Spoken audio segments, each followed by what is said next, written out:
Good evening. We have an amazing show tonight for you all.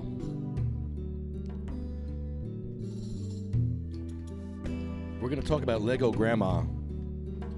Lego Grandma is an angel. She solves all of our problems. Well, most of them in Bayonne.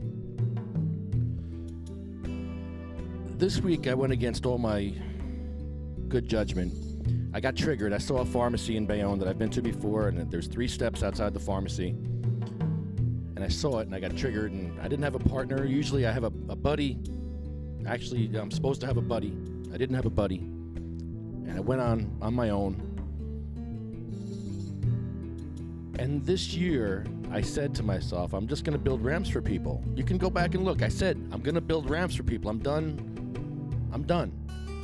But I got emotional, and I saw the pharmacy, and I just got emotional, and I went inside.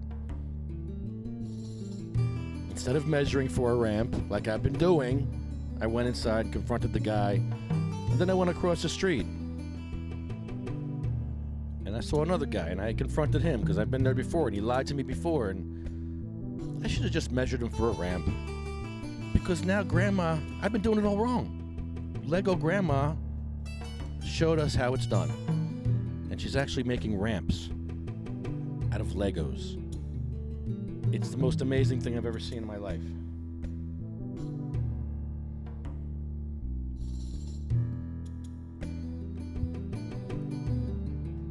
This is great. Here, look at Lego Grandma.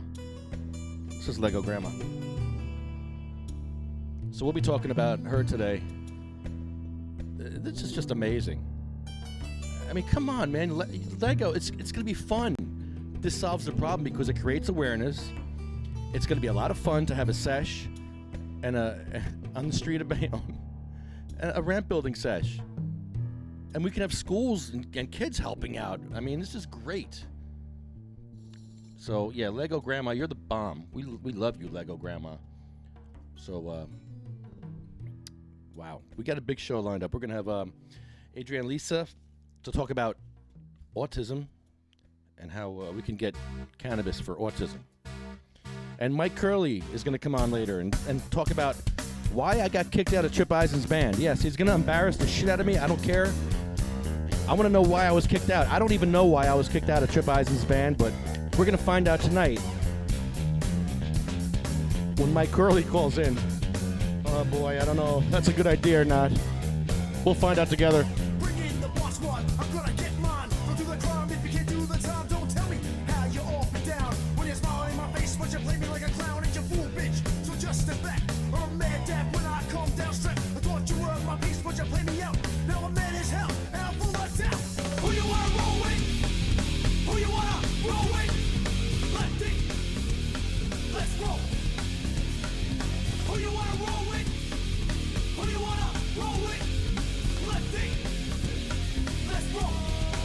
Let's roll. Let's build Lego ramps. Hey. I'm back on the scene. It's time to get mean. I'm a lean revolution machine. For what people stay, they sway. For today is good as any day. Y'all feel slightly this, let's resist. Raise your fist and pump like this. Promises all the time. Don't cross the line, but you know it's mine. Lego ramps. Lego ramps, so you can roll. What do you want to roll with? Lego ramps. Let's sesh and build some. Yeah. Man, we got a lot to talk about. Very busy week. I am the law. I am the law. Lego ramps so we can roll.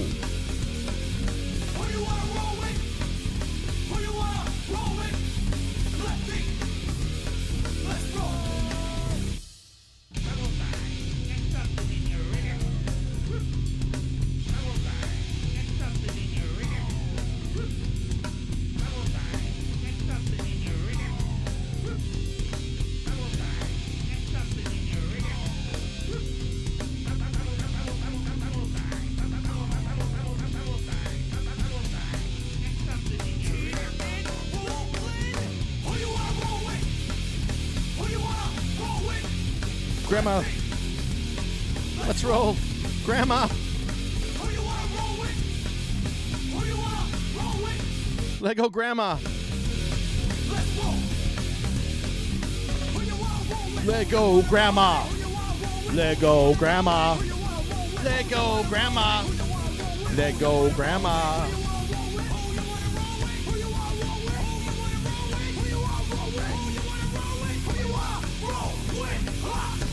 Look at her, bringing joy and happiness. She knows how it's done. She's got it right. I've been doing it all wrong, and I said that last year. I needed this. I really needed Grandma Lego to give me that bit of guidance that I needed there. Because now we are going to take that and roll with it. Get it? Get it? We're going to roll with it. Get it?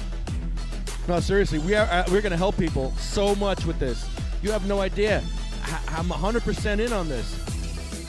This is going to create so much awareness on Broadway and Bayonne, having sessions, having just a bunch of kids even getting together and build ramps. Come on, man. This is great. You can't beat this. This is amazing. Lego ramps. Because I'm sitting here thinking, how the hell am I going to make ramps? This year in January, I'm like ruminating. It's not fun. I'm not a carpenter. I don't like doing carpentry. You show me what to do, I can do it, but I'm not a carpenter. I'm not going to figure something like that out very quickly. And I was going to get a bunch of pallets and start making ramps out of pallets. And that would have sucked. Honestly, yeah, that would have sucked. That's a lot of work. And then I didn't know how to do it. And I was praying on it, and you know what? God provided. God provided like never before. We have a group called the Psychedelic Wheelchair. Well, now we have psychedelic ramps to go with the psychedelic wheelchair. Are you kidding me? Oh, my goodness. Psychedelic ramps we have now. Look, it's a psychedelic ramp. Tell me if this is not a psychedelic ramp. That is a psychedelic ramp right there. I'm sorry. This is just another pattern that God gave us to follow. This is all I do is follow patterns, and I love this one. I love this one, and I'm going to follow this one. I love this. So, yeah, we're going to have sessions this year on Broadway to build ramps.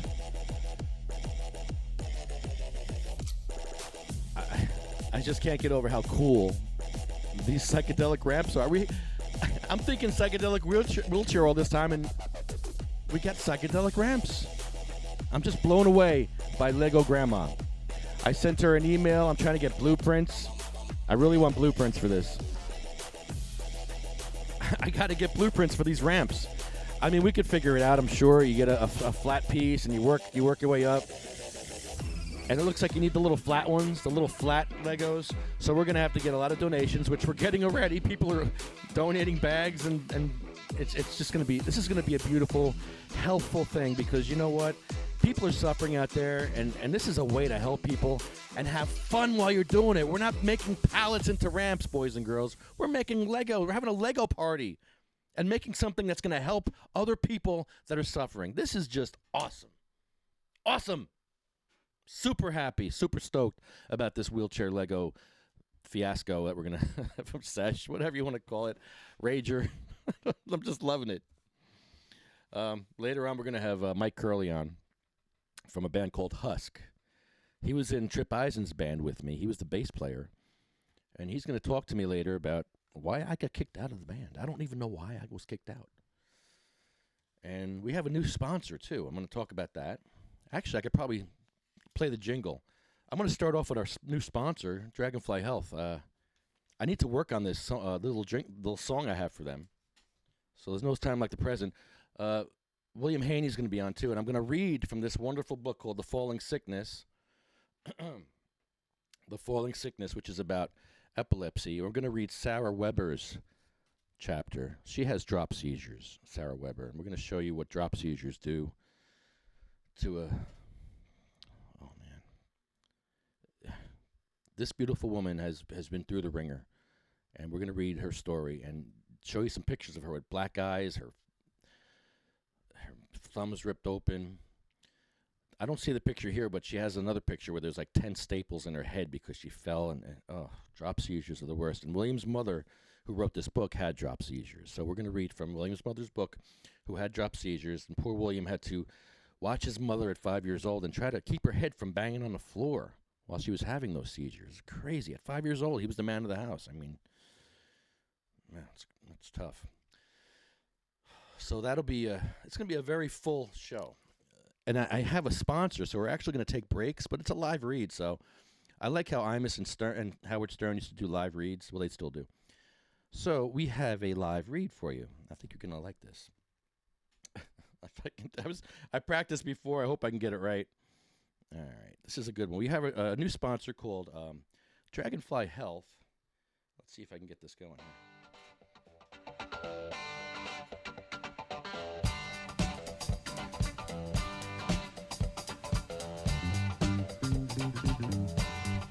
Dragonfly Health down in Turnersville, New Jersey. Dragonfly Health, get your recommendation. Dragonfly Health for your condition. Dragonfly Health, get your prescription. Dragonfly Health for a consultation. Think about some cannabis, yeah. Well, I got hurt and I needed some help, so I headed to Turnersville. Dragonfly Health, get your recommendation. Dragonfly Health for your condition. Dragonfly Health, get your prescription. Dragonfly Health for a consultation. The best care that you'll ever get. You'll feel you're among friends.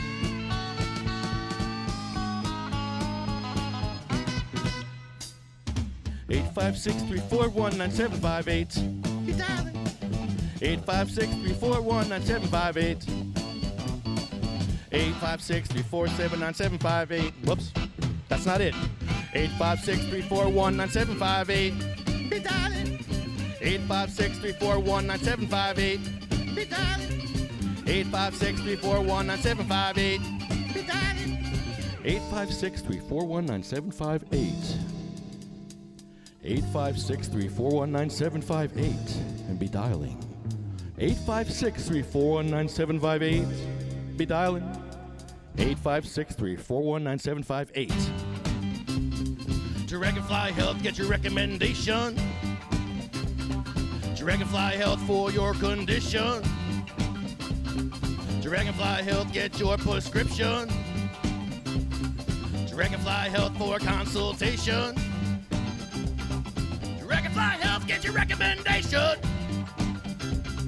Dragonfly Health for your condition. Dragonfly Health, get your prescription. Dragonfly Health for a consultation. 856-341-9758. Be dialing. 856-341-9758. Be dialing.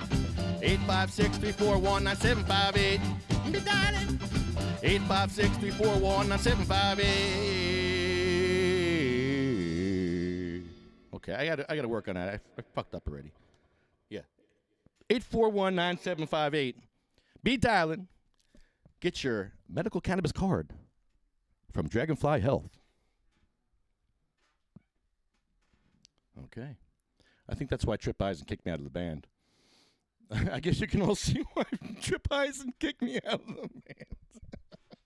His band is called Farts Without Force? I don't know. We're not going to get into that now. We're going to get into some serious stuff here, talking about drop seizures. Not a fun topic if you have epilepsy. It's actually very hurtful. Let me just show you a picture here. This is this is shocking. This poor woman here. This is Sarah. Here. Okay, this is Sarah Weber. And we're going to read her story. Just take a look at some of these pictures. And I've actually seen look at the black eye on her hair. Look at this. This is what drop seizures do. Because you don't have time to stop yourself from falling when you're having a drop seizure. You just fall and you crack your head open on something. That's why they wear helmets. That's why they have. It's horrible. Look at this. Look at her. Look at her finger here. Can you see her finger on the bottom right? That's her finger all ripped open. It's ripped open. It's brutal. So Sarah wrote a story in William's mother's book. There's a bunch of really amazing stories in this book. And one of them is from Sarah Weber. She's from Kansas. And in Kansas, you don't have medical cannabis. As a matter of fact, they'll put her in jail for her medical cannabis in Kansas. It says, "Hello, my name is Sarah Weber. I'm a epileptic warrior. For the past 10 years, I have felt like a lab rat. As a patient with epilepsy, I have been passed from doctor to doctor, been prescribed all kinds of medication cocktails, and have even undergone various surgeries and experiments, all on their own terms, without ever listening to what my concerns or opinions were. I did not even rate a callback from some doctors, after calling them about having new rounds of seizures and injuries. Even faxing important information fell through the cracks over time as well, and the continuing multiple seizures I was having did not cause them to change or adjust my medications, which were causing scary, life-threatening side effects, by the way. And they never offered any legitimate reason for keeping me on those medications either. The only reason I saw was the price tag. All I felt like to them was a dollar sign. They see my insurance and they see my money." Ow! Didn't mean to do that. Sorry, I got a phone call coming in. It's William Haney, the producer of this book. William Haney, can you... Good evening, Lefty. How are you? Hi, William. I got to watch out. I just dropped something on the machine gun. I think I shot a hole in the window. William Haney, I'm reading Sarah Weber's chapter in this book, and I've never read her chapter before. I read your mom's book. I never read the updated book with all these chapters of patients, and it's starting off very scary. I'm already afraid. Well, it's basically what it's doing is it's giving you more information from your state also in regards to the patients happen to leave to go to Colorado to get the help they need. You know? They shouldn't have to. No, they shouldn't. But unfortunately, this is what has happened. But yeah, all the stories are amazing. Sarah's, Jack's journey, and then the facts inside the book. Why did your mom... Endocannabinoid system, cannabinoids. Why did your mom write this book? She wrote it in 1975. Why? A lot of that information is in the foreword. It's only a couple paragraphs. Why did she write it? She wrote it to share her experience and also to raise the awareness of how people are treating epileptics. You told me a story last night of she was leaving a business with some bags in her hand, and you were with her. Yeah, she was going food shopping. That story is in my chapter as a caregiver, becoming a caregiver. Tell me what happened, because you were freaking me out when you were telling me this story. It was like... Well, basically what it was coming down to, we go food shopping with my mom, and she has one of those carts to put the bags in. Right. To go food shopping with because she can't drive. And this was not so much after my father went to the hospital and after he let me know that I'm the man of the house. I'm 5 years old, maybe going, you know what I mean? And it's crazy. Okay, you're 5 years old, and you're watching your mom have drop seizures. Well, I was watching my mom have drop seizures earlier than that. Oh, boy. You know what I mean? So I was pretty much raised with this, and I was the eldest. So I guess my dad thought that was a good idea to make me the man of the house. And was she cracking her head open like Sarah is and getting black eyes and everything like this? Oh yeah, there's no doubt about it. I mean, Oh. I remember one time she was making chocolate pudding, and she had a seizure. The pudding was, hot, and it went down in the front of her, and she had boil blisters on her legs.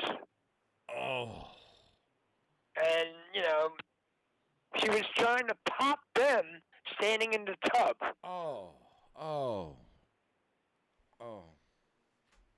Not to mention that while she was working in her career, she had to waive medical insurance to maintain a job. I mean, she did the best she could trying to raise her babies. She had to do a job with epilepsy with no insurance. Oh, boy. Yeah, because if she had a seizure, they wanted to fire her.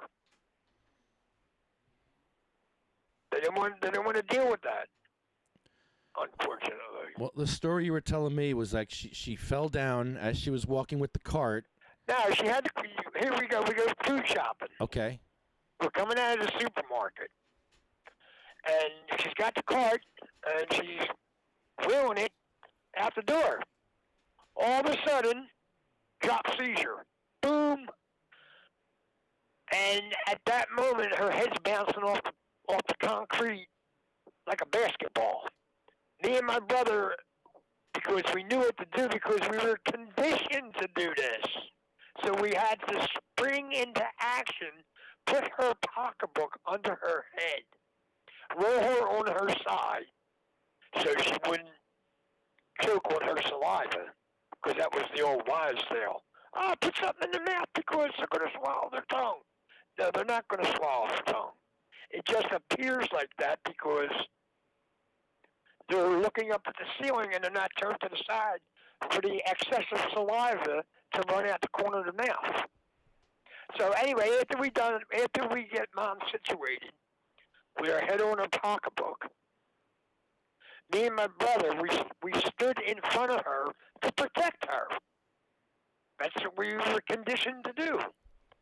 While grown-ups were standing there, watching and thinking that we're young and we don't know what to do, and they started coming forward. In the meantime, the manager of the supermarket is looking out the window. And not so much as they came closer, he comes storming out, screaming and yelling, "Ah!" and stopped them in their tracks. And we were grateful for that because we knew in the back of our brain, for the most part, if he had called the police and the police had come, and then the police would have made the decision of an ambulance, and then they would have done something with me and my brother. Because they wouldn't have let us get in the ambulance, probably, and they wouldn't have taken us to the hospital, and they would have probably took us somewhere for somebody to take care of us until she could, because our father wasn't around. He was in the hospital. But, so we explained to the manager, and we thanked him, that when she comes to, she's going to be okay.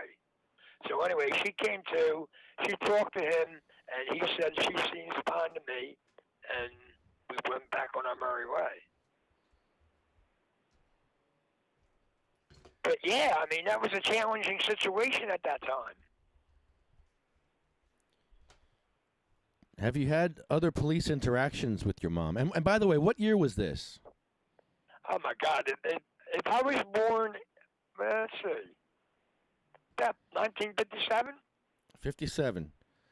Okay, and people weren't helpful. Were the police helpful back then at all? Well, the police never showed up because he didn't call them. No, ever. Like, have you had any dealings with the police with your mom?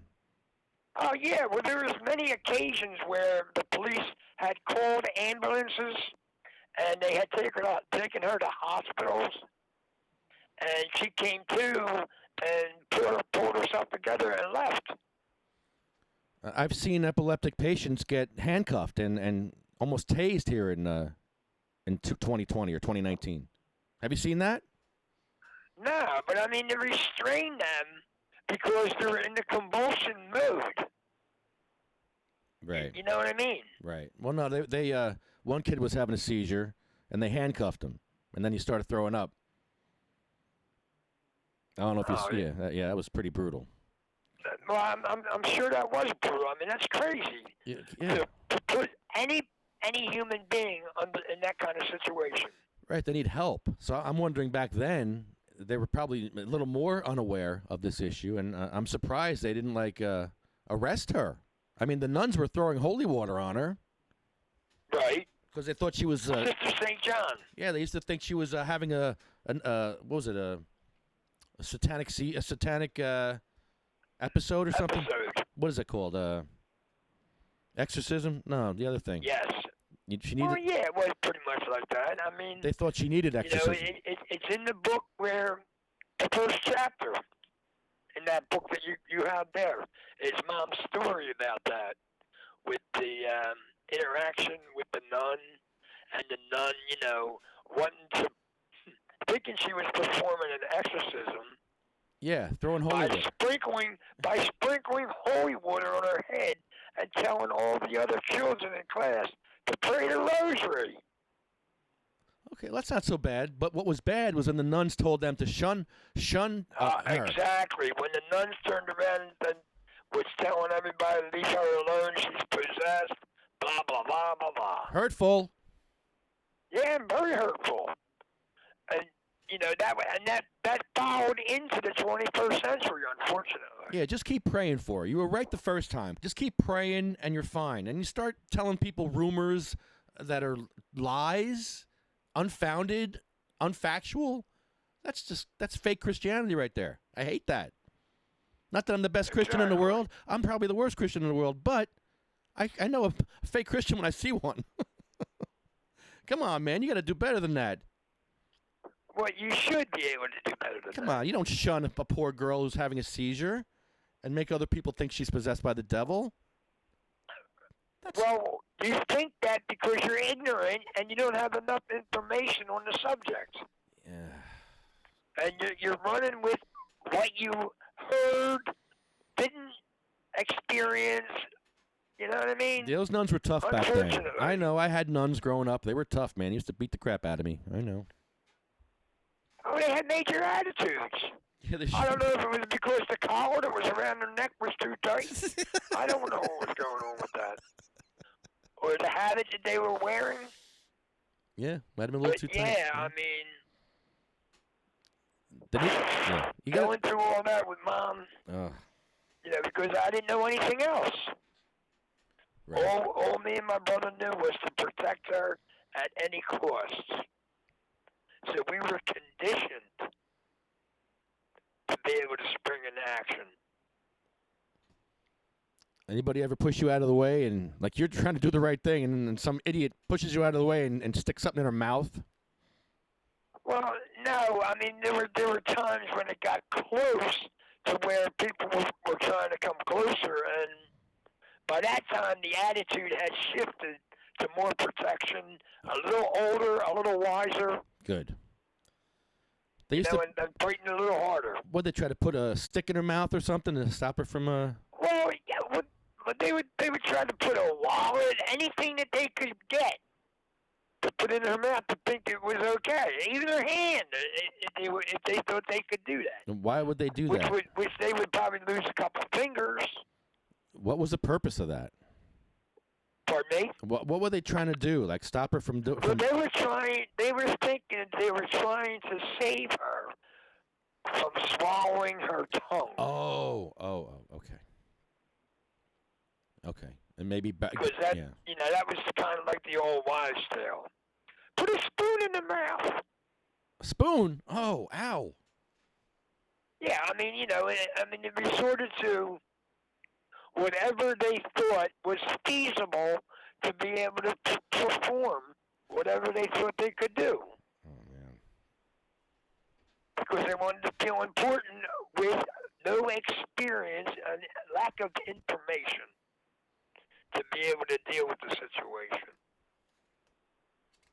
You know? Here, I'm gonna That's read. crazy. I'm gonna read a little bit of Sarah's story with you here. Just hang on. Here, listen to this. I started it already. Okay. They try me Well, on. thank you very much for that. I mean, you can read them all. I mean, Dr. Andrews on the end. Yeah, we're starting backwards. We're going backwards.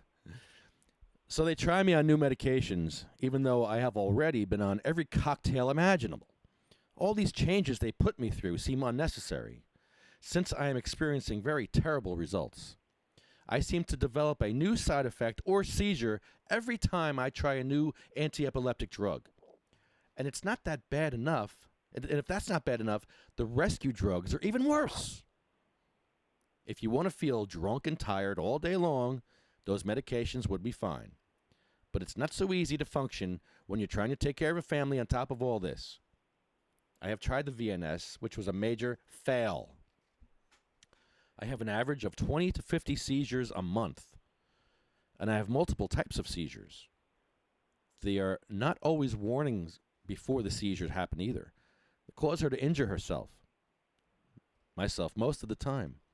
I chew up my tongue and cheeks so much so that it makes it very hard to talk as well as eat.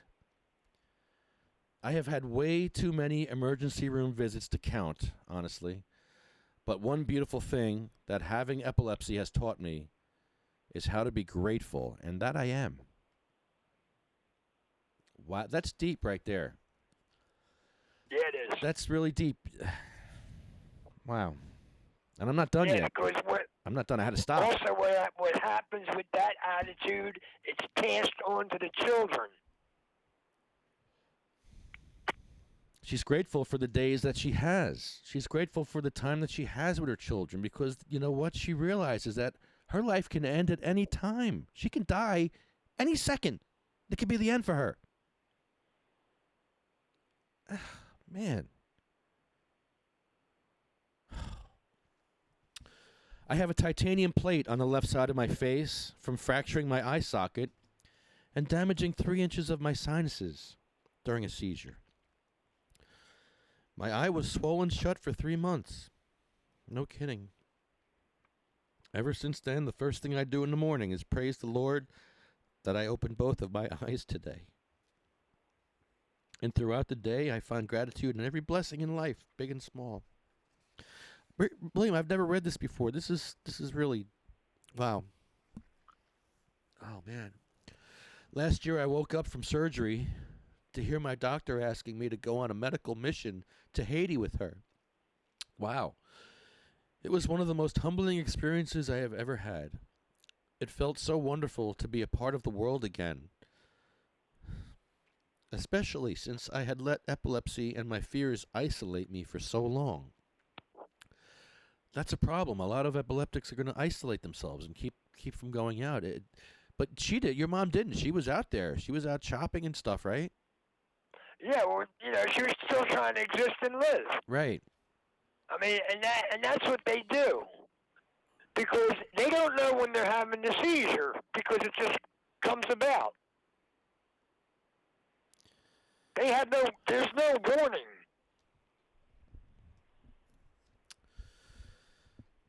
What felt the best was to be able to bless others again, because helping people has been my passion ever since I was a little girl. My nickname as a child was Doctor because I loved taking care of everyone. The people of the small town that I lived in treated me and my epilepsy like it was contagious. They wouldn't come near me. People that I thought were my friends soon quit coming around. I even tried going to the nearest church, but they wouldn't let me in because they thought I was possessed. And when I went into stores around town, people would pull their children away from me, stare and point.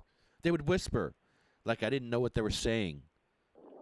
I knew they were talking about my seizures. Who wasn't? Anyway, I left that town 5 years ago and finally feel I have found the support I needed here where I settled down. In the last 2 years alone, I feel I have broken the chains of my fear. The one thing that has given me hope that I may someday become seizure-free is medical cannabis.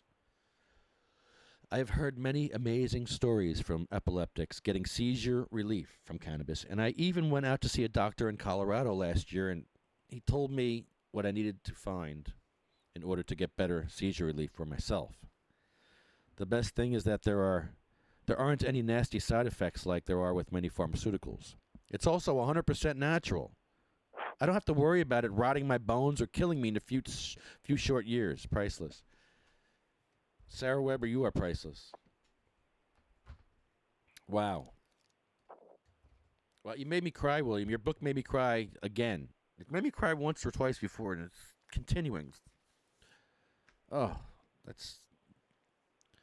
You can feel the words. I want you...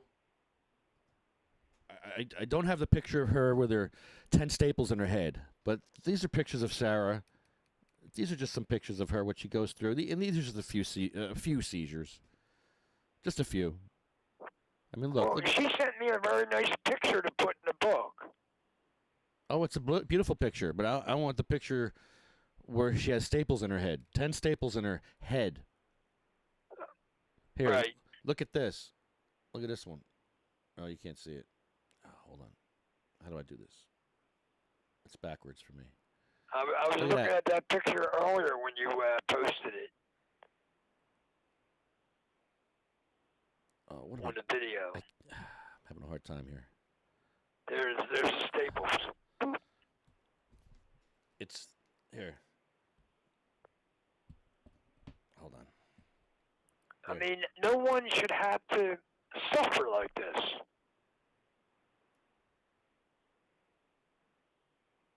You know, and the biting of the tongue and... That's her finger. I'm sorry? I'm sorry. I'm just showing her finger. That's her finger, and her ripped open. Because it might have caught something. Yeah, right. It caught something on the way down. Yeah. I mean, there's no control at that point. When the convulsions kick in, because there's all that energy that's going on in the body, and the body can't handle it, so it locks up. And that's what generates the shaking and the convulsions. And then that's when everybody in the world wants to think, oh, let's restrain them, thinking that it's going to help them. All it's going to do is hurt them.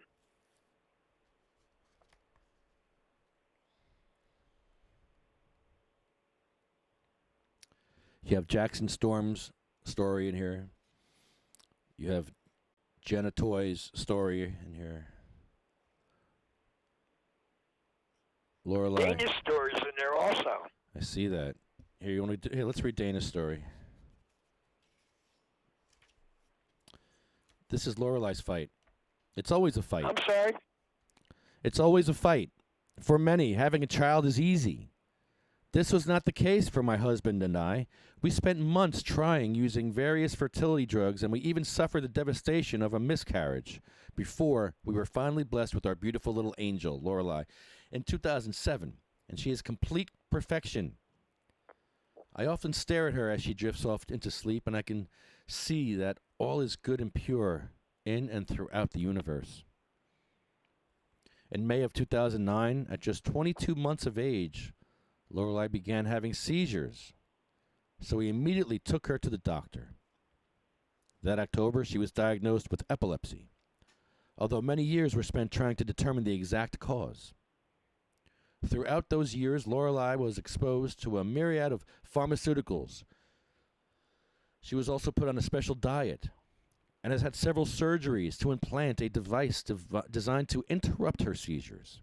Yet nothing seemed to be easing Lorelai's suffering. As the years passed, her seizures worsened and grew more frequent.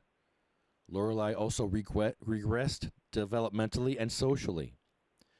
With no viable, generally practiced medical options left, I took matters into my own hands, grabbed my laptop, and began doing my own research. I spent countless hours, days, and nights researching. all of my research kept coming back to one thing: cannabis oil. This is when I began my educational journey, and by March of 2013, I was convinced that this was the miracle that Lorelei needed. I began trying to connect with people that were using cannabis to treat their children living with epilepsy.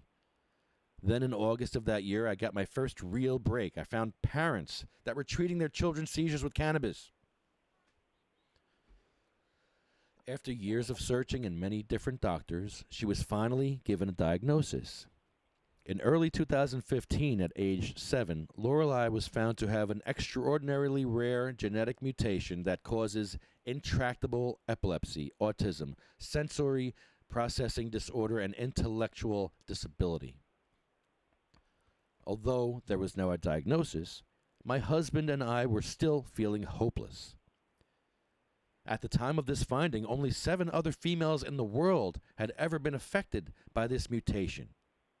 And in 2017, that number has only risen to 14. So still, there is very little information on this condition. The doctor had us trying so many different types of drugs and therapies, but nothing seemed to be working for her. Despite the fact that we live in the state of Pennsylvania, USA, which now has become the 24th state to finally legalize cannabis for medical use, at this point we were not prepared to wait this long. That was not an option for us. Lorelei's life, her future, and the future of our family was on the line. So by the end of 2013, we were able to procure some cannabis oil for Lorelei.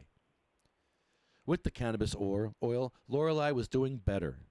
But this was short-lived, as it was difficult to keep a continuous supply on hand, and without this oil, Lorelei's condition degraded quickly. We had highs and lows as we saw our supply of oil come and go. After some time, we were able to secure a reliable source, and we saw an 80% decrease in her seizures. So here we are now in 2017. Lorelei is 9 years old, and she is living life in ways that I never thought she would have before the constant supply of cannabis oil. We are truly blessed. Today, even though Lorelei is treated with cannabis oil, and the number of seizures she suffers from on a daily basis has significantly been reduced, epilepsy is still a very large part of our lives, and we continue to fight every day. Epilepsy disrupts not only Lorelei's life, but the lives of her entire family. Her seizures are unheralded, disruptive, and apathetic. We all suffer.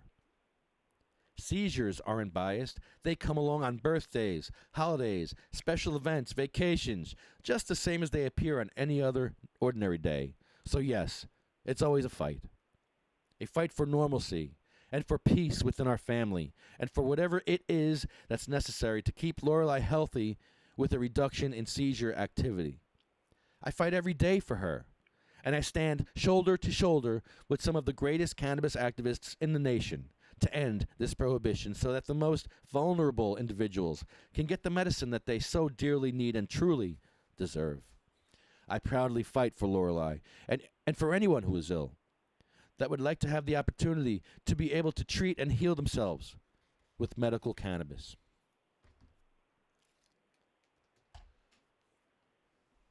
That's a good one. There it is. I met Lorelei a bunch of times. I went to the hospital to visit them. As a matter of fact, when my grandmother was dying in the hospital, I ran into Lorelei out of the blue. She's from Pennsylvania, hours away. My grandmother happened to be in the St. Barnabas Hospital, and who do I see on the elevator? It's Dana. I'm like, what are you doing here? She's like, Lorelei's here. I'm like, oh, my grandma's here. And we got together, and then because of that interaction, we made that really beautiful video, that Still Waiting video, the one that made me cry. It was brutal making that video, making me cry. Of all the suffering out in Pennsylvania, all those children suffering, all the adults suffering, and everyone who's suffering without their medical cannabis in Pennsylvania. That was tough. But God wanted me to meet Lorelei and Dana that day in the elevator. I'm sure of it.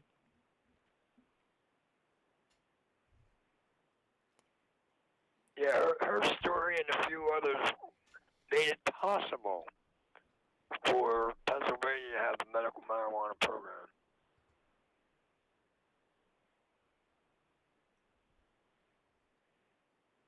And there was a lot of other patients were thinking, that they were special and they were getting ripped off and blah blah blah blah blah. And that was all that selfish self-centeredness. Not being open-minded. To be able to understand that, everybody can benefit. It's just unfortunate that Dana's situation with Lorelei was so almost impossible.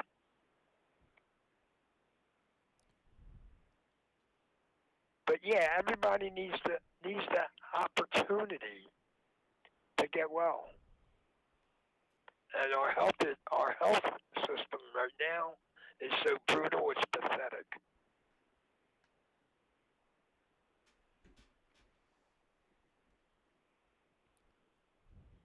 What's the answer, William? But I want to thank you very much for what you're doing and showing your support on this. Yeah, man. We got a stigma. We got to work on it. We got to fight this stigma, and your book helps to fight this stigma. Where can we find your book at? Where do we buy your book? Where you can find the book at is fallingsickness.com.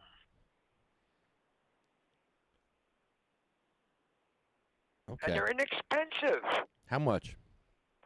Well, the book you're looking at right there, I believe it's coming in at $5.99, right?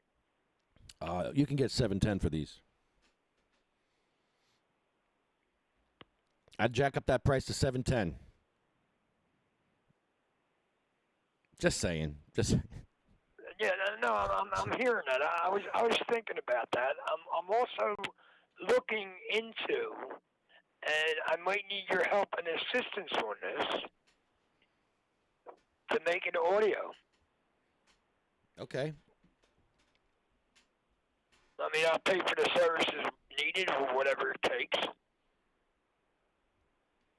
Yeah, man. Hey, I got a question for you about your you had a neck surgery, and you couldn't move your shoulder or your arm. I'm having shoulder surgery on Tuesday. I already had my neck surgery. It didn't help my shoulder, so I'm having arthroscopic surgery on my shoulder on Tuesday. And I'm hoping I can get my arm up because we have the same issue. We can't lift our freaking arms up. Yeah, well, in my yes, we do have the same issue, but in my case, it was lack of no muscle support to go to the spine from the shoulder. Because when I had broken my neck in July in 1972. And it was on the 23rd of July. And when they, I was kind of like a quadriplegic until they did surgery because I was on what they called a striker frame. Oh. So where they turned me like a piece of meat every 2 hours with weights dangling from my head so that the blood could run through my body. That was the whole purpose of that. Oh, man. But in any event, after the surgery and trying to get the neck to neck with the bone that they grafted from my hip to wedge between the vertebrae, I had the neck brace on, and all they cared about then was, let's get them up on their feet if we can do that, and we'll let it go, because physical therapy wasn't a big issue back in 1972. I'm 20 years old. I got my whole life in front of me, right? But in any event, then I remember they took the neck brace off in December 18th, actually. And I remember in January, I think it was, or something like that, I went to reach for something with my right arm. And the moment I reached for it, I had my hand on it. And it was so heavy that my arm just slingshotted back to my shoulder to where the shoulder blade got stuck. And I couldn't do anything after that because the arm stayed that way. And then I had the stroke in 2017. And then a few months after that, with therapy, I was able to get a little more range of motion with the arm. I mean, it's coming along, but, it's taking its time, but it's coming along. That's the key. And, I'm expecting a full recovery. It's not going to be like tonight or tomorrow, but it's going to happen in time. But I'm also fighting the fact that I'm 67 years old. And as my body's breaking down, it's difficult to build muscle mass because the muscles are deteriorating. It's to the point now where if you don't use what you have, you lose what you have. Yeah, I'm going through that. You know what I mean? The 40s set up the 50s, the 50s set up the 60s. And so on and so on. But yeah, if you can get a few more years out of your rotator cuff on your shoulder, that's going to be better for you. Why? Because it's going to break down and stop some of that arthritis trying to build up because of lack of movement. Yes. Because of my neck, I haven't moved my arms much in the last 4 years. So it's 4 years of just... Right, because if you think about it and you look at the shoulder, and as you raise your arm above your head, it presses against your neck. Ow, it hurts. I'm doing it, and it hurts. Ow. Ow. You know what I mean? Ow. I can't wait for surgery. I can't wait. I can't do this no more. Well, I mean, I thank God that, you come to the point and accepted the fact that, let me get a few more years out of this. Oh, man. I got too much to do. I mean, I'm backing off a lot of activism, but there's still some stuff I need to do, like this wheelchair things with the Lego. Bro, I love that. I'm freaking out over that. Well, here's a suggestion. Talk to that woman and see if you can either A, get a print to make copies to help other people make their own. You know what, William? How hard is it to build a ramp with Legos? Really, you just need some little ones and big ones, and I mean, really, we could just figure it out by ourselves. We don't need a blueprint. But yeah, I did ask her. I reached out for a blueprint. I reached out for an interview. This lady is an angel. Do you understand, William, that I've been trying to figure out how to make ramps for people out of pallets, and I hate carpentry. It's not my thing, and I'm like, I got to make ramps out of cardboard. out of pallets. And I'm not. Right. It was a lot of work for me that I don't know what I'm doing. But if you showed me, I would. This lady is from heaven. She's heaven sent, bro. She's an angel. And she's German, right? Bro, she's going to make it so that we're going to create awareness. We're going to have parties. We're going to have ramp building parties because it's fun. Who doesn't want to play with Legos and make something positive and help people? This is great. Yeah, and you know what? You might want to reach out to Lego for Lego to supply them. I am. You know what I mean? That would definitely be the key. You know what? Let's call Lego tonight. I'm going to call Lego. After I get off the phone with you, I'm going to call them up on the air. Well, get in touch with. Here's a suggestion. Get in touch with either A, the vice president of marketing, or the person above that in marketing. Okay, hold on, Lego. Vice president Of marketing. Of marketing. Okay. Michael Moynihan. Because with that, You're the best, William. This is our man right here, Mike Moynihan. All right. Harvard Business School. Where's his number? How do I get in touch with him? well, you might not be able to get it this minute, but you can follow that up with an email. And in that email, you can have that other information about the woman in Germany who's making them. I'm just going to call the Lego company and ask for Mike Moynihan. Mike Moynihan, please. Sorry, Get sir, an he's not in. Watch this, Get William. an idea of how many Legos you need to make the ramps. About us. Denmark. They're from Denmark. That's fine also. Denmark, huh? And Lego is going to be making Lego out of hemp.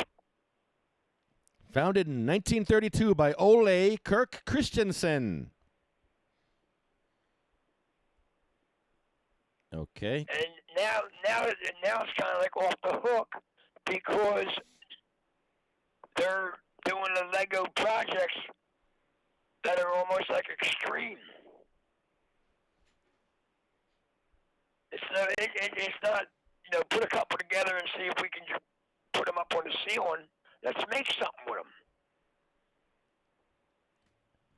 Let's make wheelchair ramps. 3D and on and on and on. Contact us.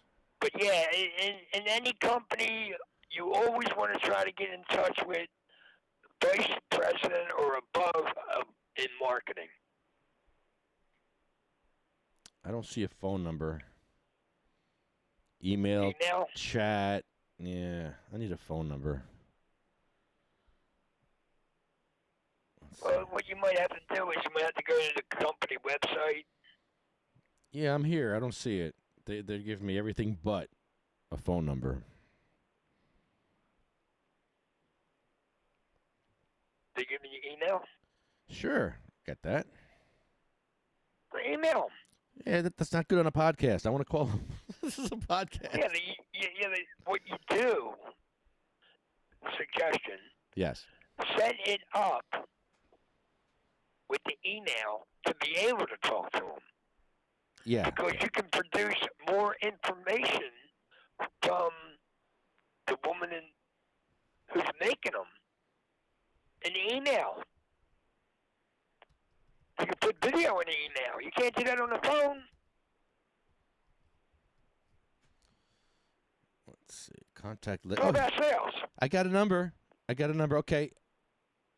I got a number. Okay, when I get off the phone with you, I'm going to call this number. So tune in when we hang up, and I'm going to call this number. I have it. Okay. I have a number. Corporate headquarters. Yeah, because what you would like to do is incorporate that as a fundraiser through Lego. How do I dial international from an iPhone?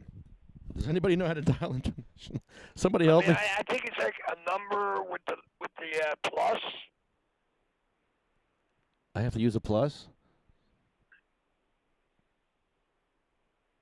Okay. Or you could even worst case scenario, you could even call the phone company. Okay. Yeah, this. Know what I mean? Yeah, William, I got to call them. This just blew me away when I saw Lego Grandma using Legos to go up a ramp and building these ramps. It was a game changer, bro. Game changer. I knew right there. Yeah, major. Yeah, that's it. Major game changer. Big time. Without a shadow of a doubt. We're gonna get kids to make ramps. But at the same token, could you imagine how many around the world could be made to help? Yeah, I'm so excited, bro. I'm so stoked about this, and I just want to get the ball rolling and get people doing this, because I don't need to do it by myself now. Now other people are gonna do this because it's fun. It's gonna be fun. I'm so excited. That's where it comes into play. Yeah. After you accept the fact that I've got to incorporate more help here. Yeah. And now it'll get done. You know what I mean? Now this problem will be solved. And I'm just, yes. Yes. And you know Lego's going to jump on it because it's going to open a new market. Yeah, I did the wrong thing. Beyond I know. the wildest dreams. It's amazing. I was doing the wrong thing again. I went to Bayonne, and I got very emotional. I didn't follow my own advice. I didn't have a buddy system in place. I'm supposed to be measuring people for ramps now because I'm going to build ramps from pallets at the time. I'm supposed to measure, but no. What do? I go inside to start crap again, and it just, this lady came along at the best time for me because now I don't have to do this no more. Now we're going to do it the right way. Here, I don't know if you saw this, William. Watch this. Can you hear this? Can you hear this? Hey, buddy. I'm sorry? I spoke to you last year. Did you guys ever get a wheelchair ramp? Did you ever get wheelchair ramp for the step? I spoke to you last year about that. No? You did? Oh, okay. Thank you. Where is it? Right. Yeah, where's the wheelchair ramp? Where is it? You have one? Where is the lady? The gentleman. Yeah, I'm gonna have to go get her. But do you have a ramp? Yeah. Where? Bring it. Where's the ramp? It's in the back, but I don't see. Well, it's I don't think you. I think you're lying. No, we have it. I don't know. I think you're lying. Why you think it's? Because I think you're lying. I think you're lying to Why me. you think it? Video. I think you're lying. You can take a video of me taking a video of you. Yeah, because I have a restaurant. Yes. I would like you to get a wheelchair ramp. I would like this person that's filming this to get a wheelchair ramp because there's no wheelchair. We have wheelchair. There's no wheelchair ramp. So we're asking him. He'd rather fight with us than give us a wheelchair ramp. Have a seat. Okay. I want to see the people. Okay. No, I want to see the ramp. No, I want to see the people. I want to see the I ramp. don't wanna lie. He's this is what he's doing. This is how he's a liar. He's a liar. I don't know why people would come to your restaurant when you lie about sick people. Are you Christian? Are you Christian? Liar. Are you a Christian? Do you believe in helping sick people? Do you believe in helping sick people? I don't think you do. No. You're wrong. Anybody who has a ramp would show me. You sound like a rampless person. That's what a rampless person have would say. ramp. You sound like a rampless person. We have ramp. You sound like a rampless person. No, we have ramp. Yeah, you sound like a Get rampless out. person. This is great. Look at this guy here. No wheelchair access. Fake Christian. Fake Christian. Right here. This is a store you don't want to go to. This one here. Hey, make sure you tell the people that you want to. Make sure you tell them that you have no wheelchair access and you don't care. You don't care. You're a fake Christian. Fake Christian. See this place here? Look at this. This place sucks. This place sucks. Unbelievable. But see, I didn't need to do that, William. Yeah, you know, but you should have beat him up with hospitality. I should have just built him a ramp. Yeah. He's in the hospitality business. Yeah. I'm going to build him a ramp. I'm going to go back and build this guy a ramp because I was a jerk to him. Although maybe I needed to be, but I didn't need to be. I really didn't. I could have just said this the right way and been a good Christian boy. But when you don't have the, I was you don't emotional. have the information you need. I know. Right. I was emotional. I was frustrated because this problem I felt was never going to get solved. I was very frustrated, and I was praying. I was praying to figure this out. I was ruminating. I was just meditating, thinking, and sure enough, this lady comes out of nowhere from Germany. Lego Grandma comes out of nowhere and just says, here's your answer right in front of you.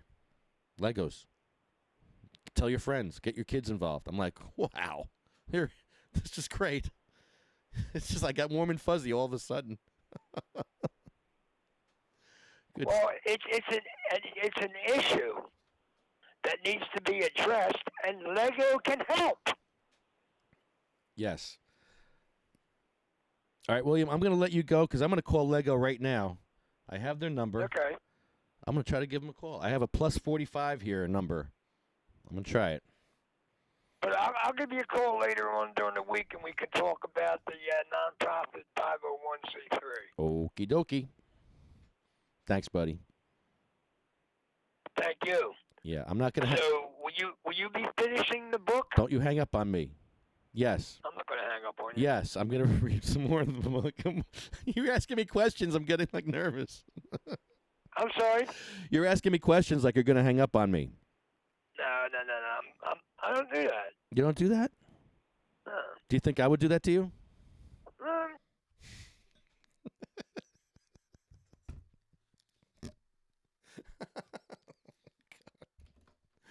All right, let's call Lego.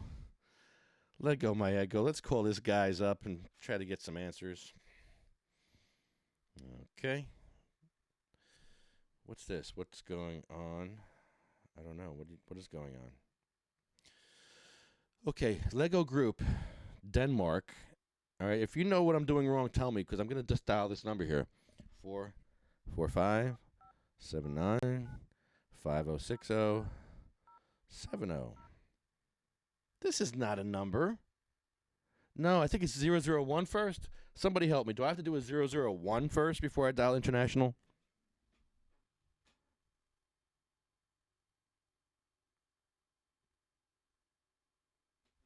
Okay, well, I'm not getting an answer. Let me just try to call it.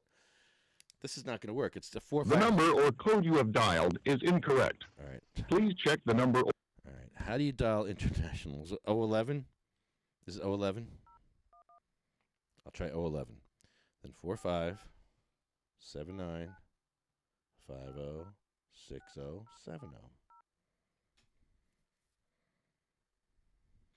Til Lego-system.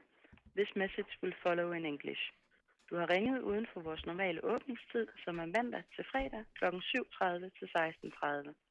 Tryk 1, hvis du ringer angående et Lego-produkt, og du vil blive viderestillet til vores kundeservice. Tryk 2, hvis du har akut brug for hjælp eller har security-relaterede spørgsmål, så bliver du stillet videre til Global Command Center. For alle andre henvendelser henvises til vores normale åbningstider. Welcome to Lego System. You have called outside normal office hours. Please contact us between 7:30 a.m. and 4:30 p.m. Central Europe Time. Press 1 for customer service.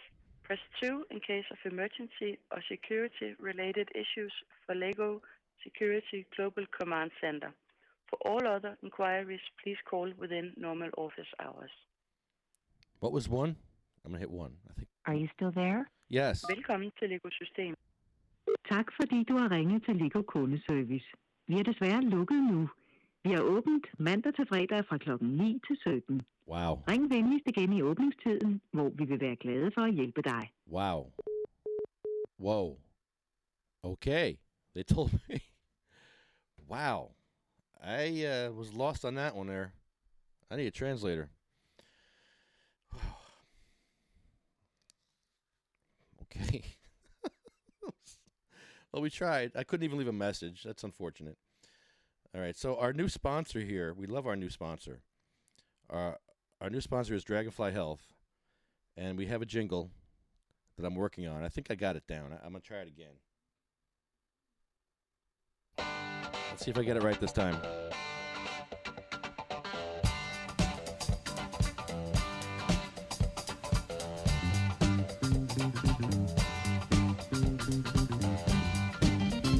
Be dialing, people. Be dialing. Dragonfly Health, get your recommendation. Dragonfly Health for your condition. Dragonfly Health, get your prescription. Dragonfly Health for a consultation. Thinking about some cannabis, yeah. Well, I got hurt and I needed some help, so I headed to Turnerville. Dragonfly Health, get your recommendation. Dragonfly Health for your condition. Dragonfly Health, get your prescription. Dragonfly Health for a consultation. The best care you'll ever get. You'll feel you're amongst friends.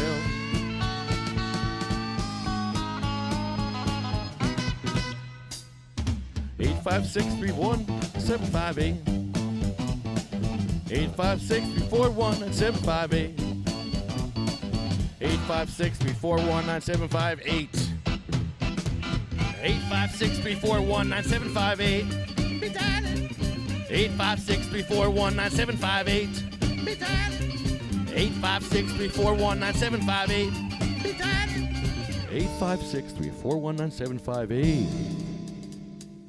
856-341-9758. Be dialing. 856-341-9758. Be dialing. Dragonfly Health, get your recommendation. Dragonfly Health for your condition.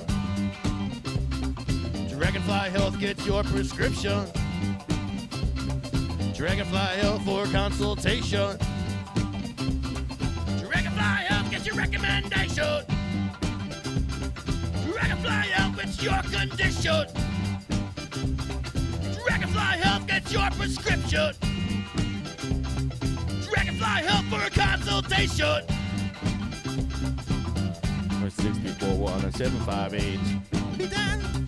856-341-9758. Be done. 856-341-9758. Be done. 856-341-9758. Be dialing.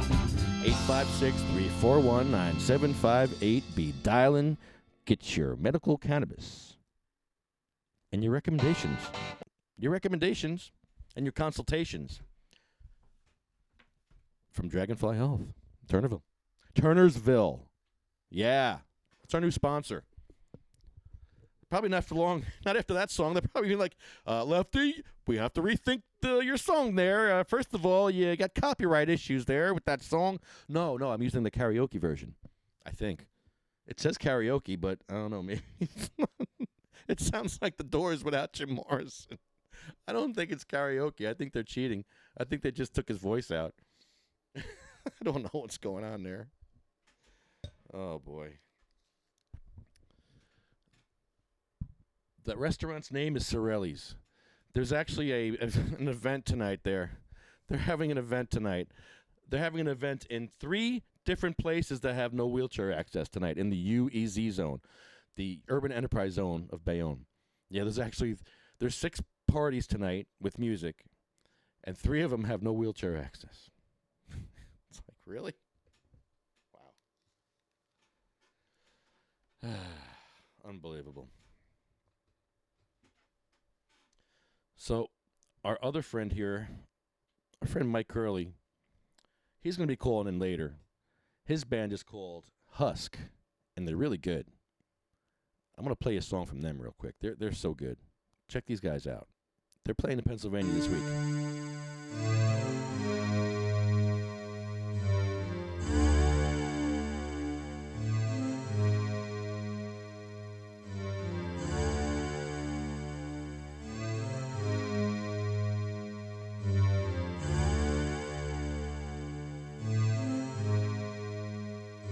Not bogus.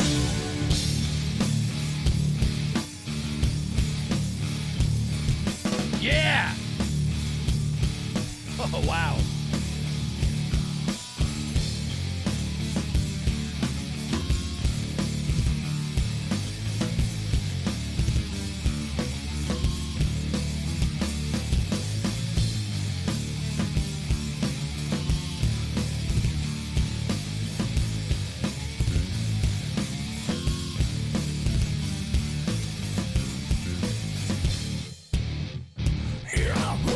I've seen it done like the way the dogs do. I think it over.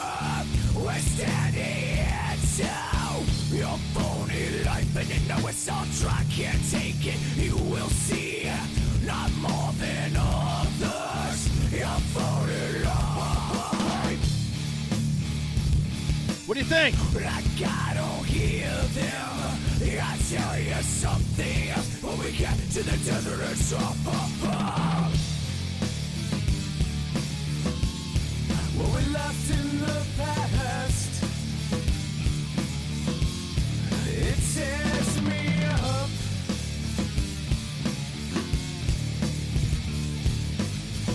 Woo! Yeah. Pull into a truck stop. My luck is over. The plan is failing.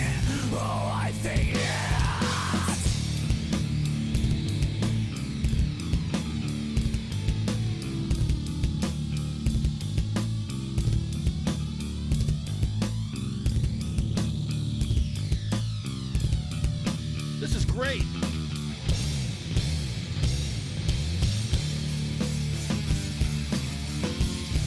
What we left in the past,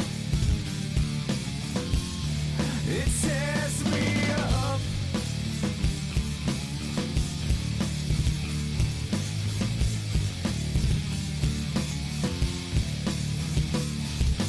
It's not what you used to, in the middle of nowhere.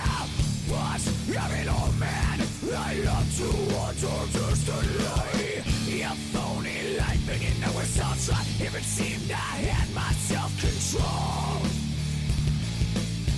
that's a lie. Wow. Wow. These guys are playing this weekend. I'll have to get the details. But, man, I want to see these guys. Good stuff, man. Way better than that other band, Farts Without Force. Yeah, there's another band out there, Farts Without Force. They kind of stink. Get it? No, they stink. They're awful. Here, let me show you how bad they are. There. Now, that was a cool guitar riff, right? That was a riff. Here, check this out. This is a guitar riff.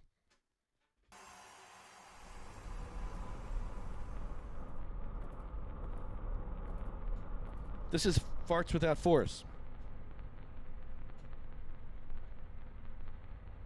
I do like the drummer, though. Listen to this riff. That's the guitar riff. Okay, that's the actual guitar riff that they're using for this song. It's not a guitar riff. It's like that's not a guitar riff. That is not. What is that? And look, he doubles down on it. First he plays it. Look, Guy Fawkes is here. Wait, look at Guy Fawkes. First of all, he's got Guy Fawkes playing guitar. All right, here comes Guy Fawkes. He comes up with his guitar. There he is. He's got this guitar. All right, and it's not bad enough that he does that. Then Trip Eisen gets and says, I'm going to double down on that shit riff. That shit riff you just played, I'm going to double down on it. Watch this. I'm going to harmonize that shit riff you just did. It's harmonic shit. Are you kidding me? Are you kidding me right now? This is awful. That's awful. Here. This is a guitar riff. Here's a guitar riff. This is a guitar riff, boys and girls. This is how you play guitar. You hit notes, you make the strings move, you have tone. This is a guitar riff. This is how you play guitar.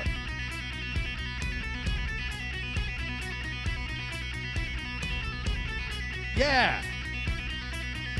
So this I can get down with. Now this here, this is, I don't know what this is. What is that? Oh, God, save me. Awful. Really bad.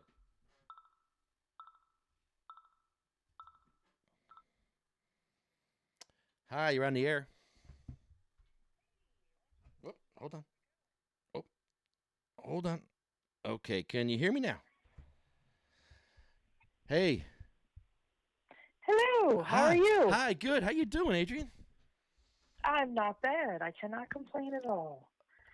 You can tell me. Pretty good. You can tell me. I can't. Well, no, I just got a job, so I'm happy. Oh, awesome.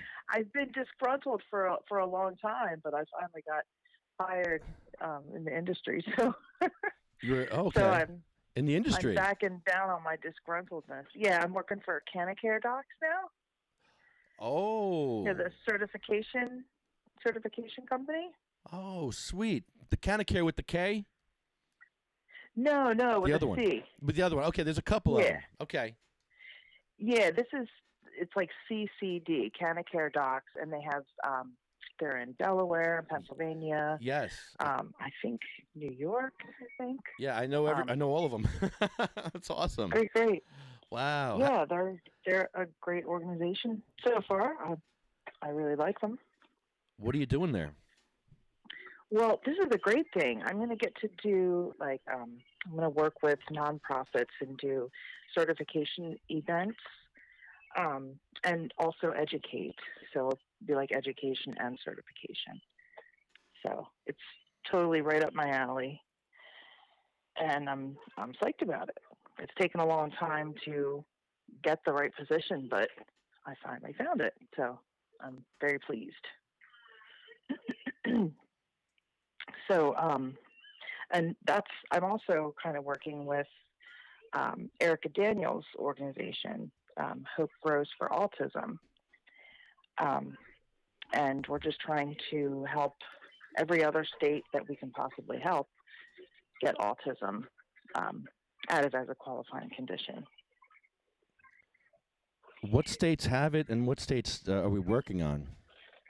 Well, we just updated, like, new ones keep coming on and like rapid succession. I think it's up to 22. And if they don't have it as a qualifying condition, they have it as like at the doctor's discretion. And some, yeah, they're at the doctor's discretion, but not specifically as a qualifying condition. But we want them all to have it specifically as a qualifying condition, because then the patient doesn't have to have another condition that it happens to be on the list. And some autistic patients don't. They just have autism. They might have severe symptoms of autism, but it might not be anxiety that goes with it. So, and they clearly need it. I'm sure you've seen a lot of cases where it's just like, yeah, huge life changer. Yeah, sometimes they're self-harming, and that's really scary. Yeah, and there's no drugs that can change that, but cannabis really, amazingly, it's crazy that they try and find like anything else. They're like, can anything else help these people? Like, no. Yeah. Really can't sometimes, anyway. No, God put it here for a reason. I mean, it's like it helps so many different things. Why would you want to fight that? It's like, yeah, I know, and it's like, especially like organizations like the American Cancer, whatever it is. yeah, they're such jerks. They like kicked me out. They threatened to have me arrested. That was like years ago. They threatened to have me arrested for going to their like Walk for Life things if I showed up with the word cannabis on my shirt. So like they're not interested in curing cancer. No, because they're not interested in talking about cannabis. And no. if you say you want to cure cancer, but you refuse to talk about an entire species of medicinal plants, then you really don't want to. You're a phony, a fake phony fraud. Exactly. Yeah. Exactly. Like No, Joe Biden. It's disgusting. Oh boy, that debate was ridiculous. Oh boy. I don't even watch that stuff anymore. I just mentioned Joe Biden because I happened to go when his son was sick with a brain tumor, and he was speaking at the Perelman Cancer Center about he had this thing called the Moonshot for Cancer. I don't know if it was about like increased funding or some kind of initiative, but it didn't include anything about cannabis or any kind of research. And so I went there. I wanted to talk to him, and I basically spent like an hour and a half with a bunch of Secret Service guys and telling them all about cannabis. And I had two of them cry, and I had two of them like had tears coming down. So I don't know. So, but they wouldn't let me talk to the guy. So I was like, this guy's not interested in curing cancer. They won't even let me speak to him. I'm telling all these guys I'm making them cry in his room, and they won't let me talk to the guy. What did you? He's not interested. All right, tell me, how do you make a Secret Service agent cry? Tell me. What did you tell me? Well, I told him about kids like babies with cancer, and babies with seizures. Like, you make them imagine. They have soul, apparently. Yeah, they do. Because that's what I told him about, and I told him how it helps. And can you imagine being in that situation and not being allowed to use something that helps, and you're in this horrible medical hell, sort of. Right. You can treat your child with it. If it's illegal, you're going to lose your child and go to jail.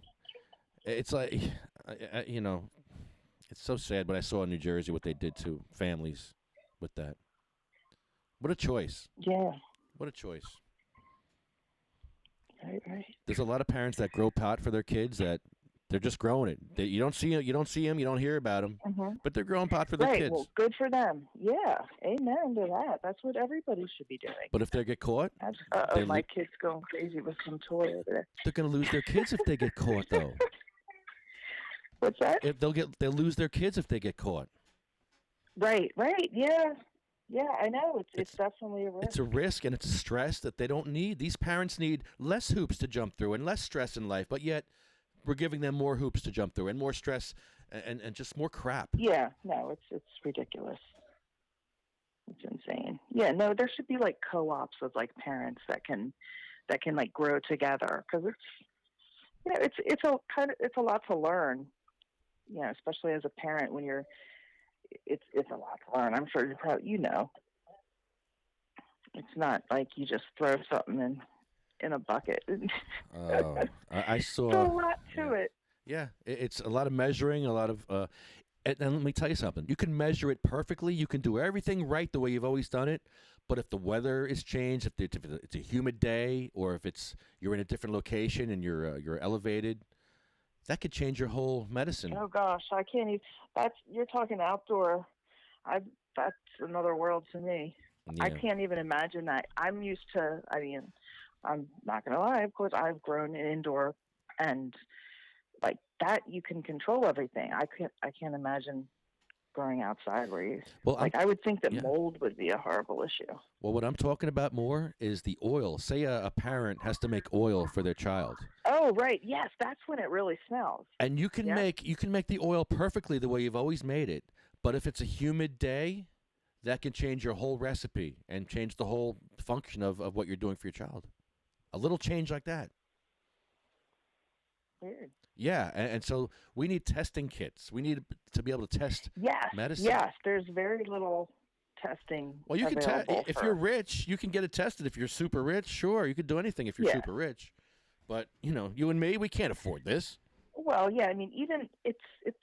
I think you can get it done for like $100. 100? But that's still like. 100? Where? In PA?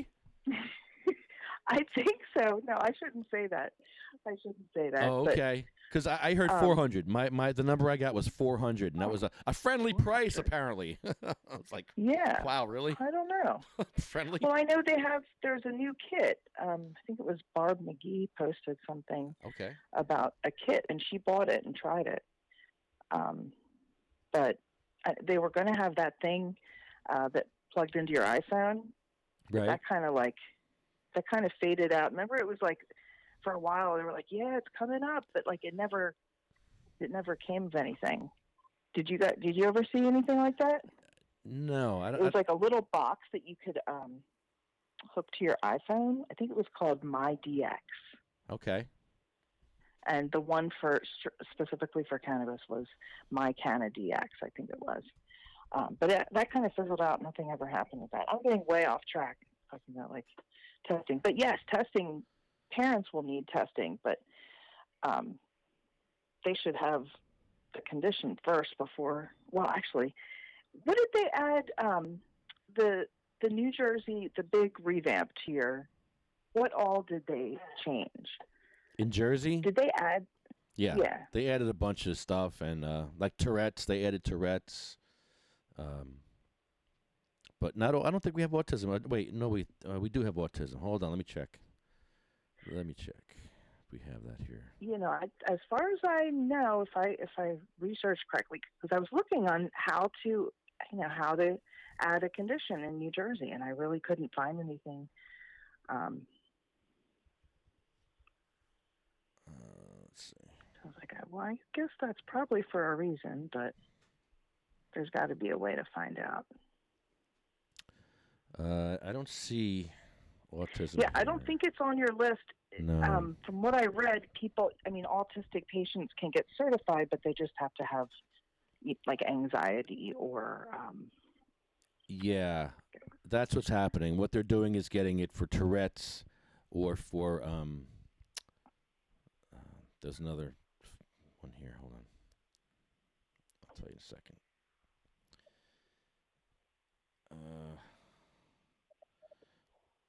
Seizure disorder. Yeah, Tourette's and seizure disorder are the go-tos for autism.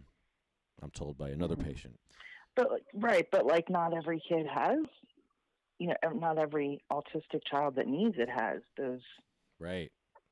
Well, Tourette's is pretty common, most likely. I don't know. Like, I have back pain. I have chronic pain, but I qualified for back spasms. That's not my worst issue, but I have chronic pain. But I qualify for, I qualified under spasms, spasticity. Gotcha. So, yeah. Right. Like, a lot of people have, like, 10 different things. I think I only have one so far. That's not a list I want to check out every box off. But I know some people that do. I know some patients that have like 5 different things on these lists, and I'm like, oh, ow. That's rough. And they're hurting. They need oil, and they can't get the oil. Yeah, we have an oil, like we had a flour shortage for the longest time. Now that seems to be gone, but now it's an oil shortage. So it's like, geez. I need oil for my surgery. I'm having surgery on Tuesday. And really? Yeah, I want to make some oil and some tincture, suppositories, everything. I need to make all that. I don't have the money for it right now. Yeah, it's crazy.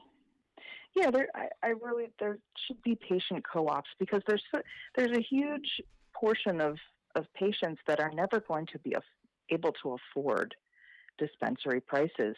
So if there was something that could take care of them, it wouldn't be taking away any business from dispensaries, from grower processors, because they wouldn't be buying it anyway because they can't afford it.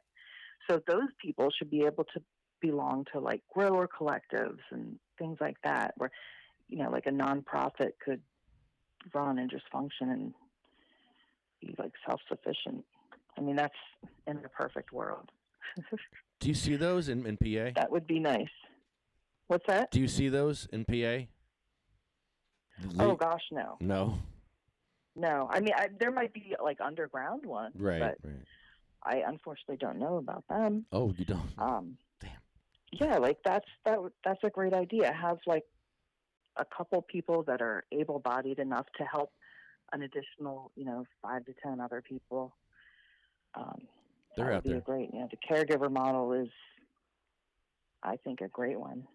Yeah. Yeah, there's a lot of compassionate people out there that are willing to take risks for the sick and the dying. I see it day in, day out. They're actually putting their lives on the line for these sick people, and I'm very thankful. Oh, yes. Very impressed from these rogue and renegade renegade cannabis. Bless their hearts, all of them out there, if Yes. they're listening. Thank you. You know who you are. Thank you for growing that weed. You know who you are. Nobody else needs to know but you. That's right. The secrets I have, you have no idea. Oh, man. But it's a shame because we have people in New Jersey that are growing cannabis to save their lives from cancer and MS. But yet, if you're rich, you can grow cannabis to make money if you're rich. But right. My friend can't grow. My friend will go to prison for life if he gets caught. Come on. Or death. He'll die in prison. Hopefully not. No, he'll die in prison. Hopefully not. If my friends if they're sick. If you're sick with cancer and you go to prison, No, I know. that's it for you. That's going to kill you. Stress. Yeah, because you're definitely not going to get the cannabis you need. No, they're going to give you some OxyContin and shut you up. Right. Stop your screaming. Here, have some more morphine. Go to bed. And that's it. That'll be it. Yep. It's a shame. My friend Jeff is suffering. He's actually, he couldn't speak the other day. He couldn't even talk because he was throwing up so much. He was throwing up all these toxic chemicals. He was throwing them up.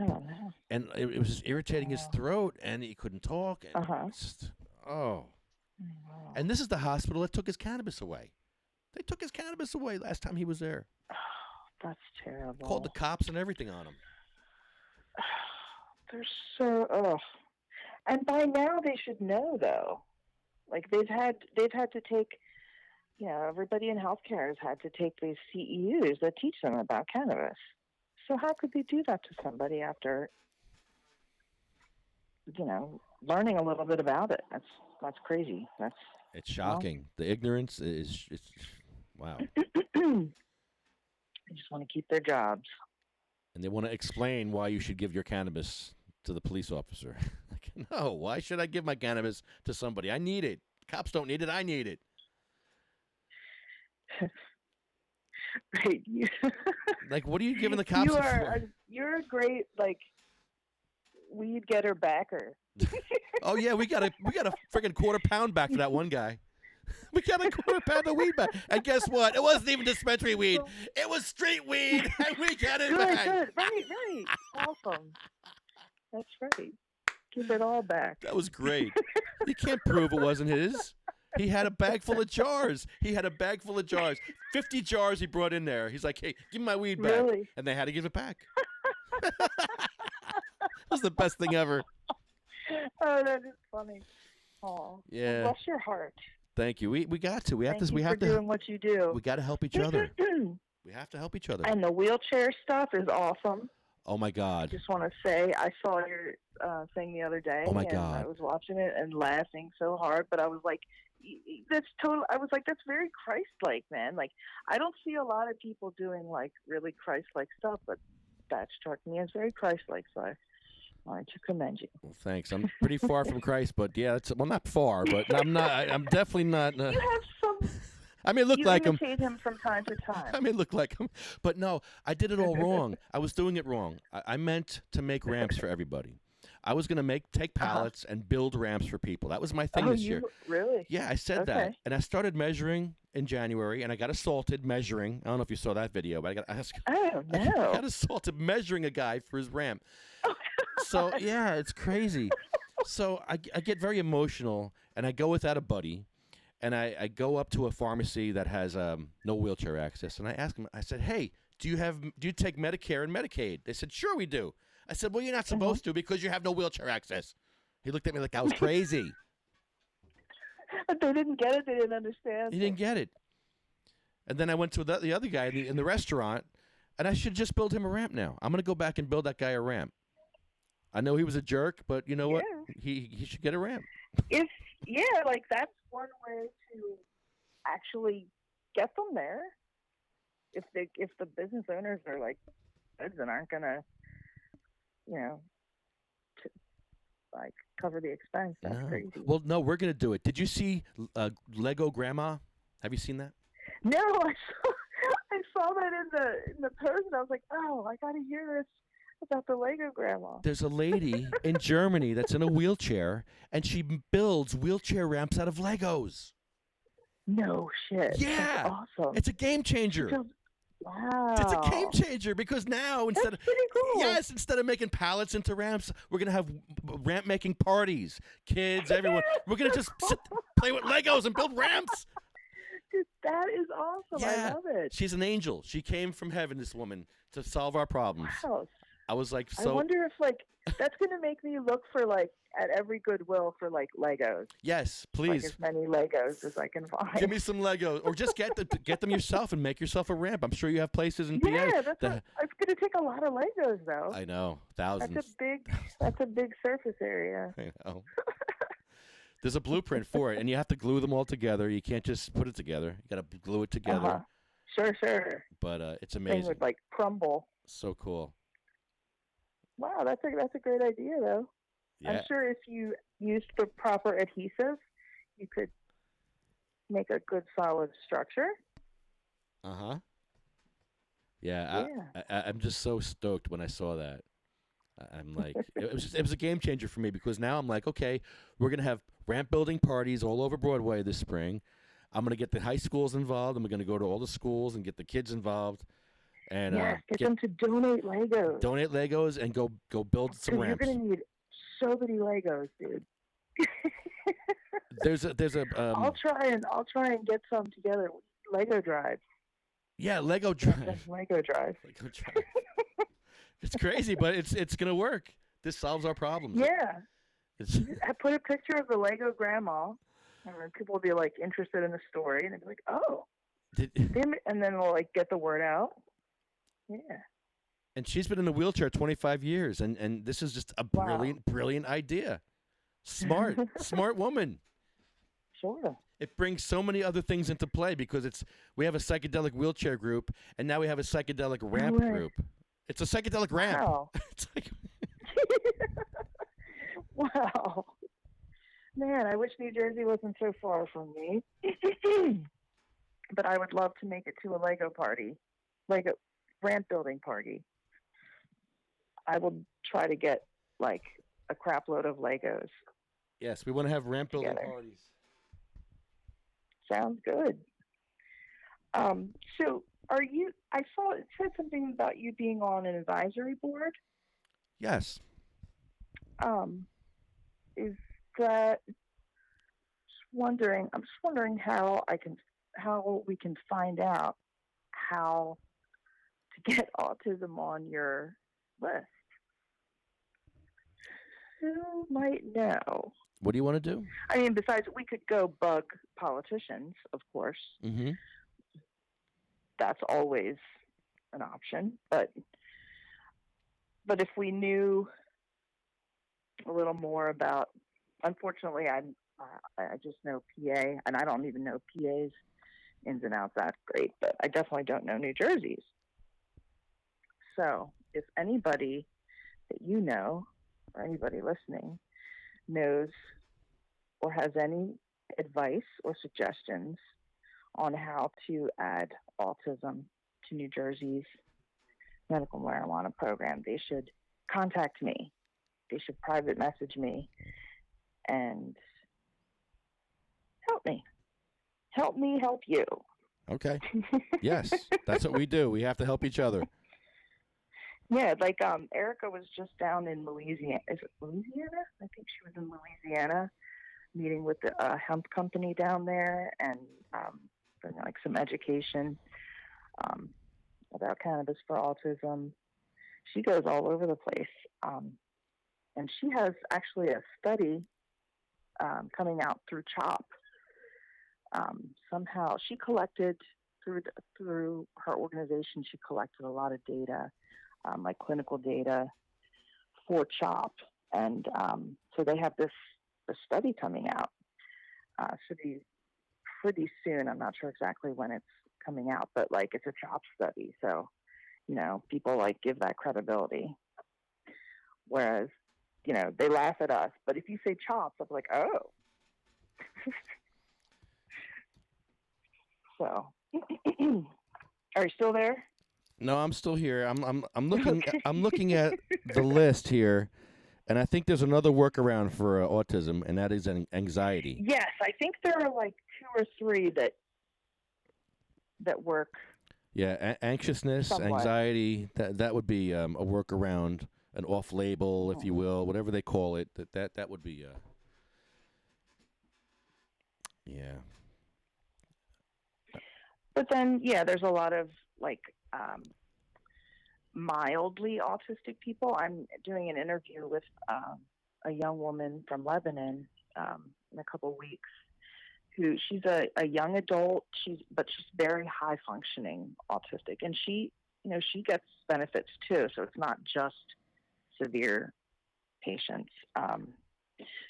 But someone like her, she wouldn't really qualify under anxiety. She doesn't have like extreme anxiety or clinical anxiety. But she gets a lot of like social, I think social benefits. Okay. So like someone like her, she wouldn't be able to get a card in New Jersey. So for people like her, and I'm sure there's a lot of autistic people that maybe they don't have anxiety, in their medical records, so that it just you shouldn't have to find another way in. Yeah, it seems. Right.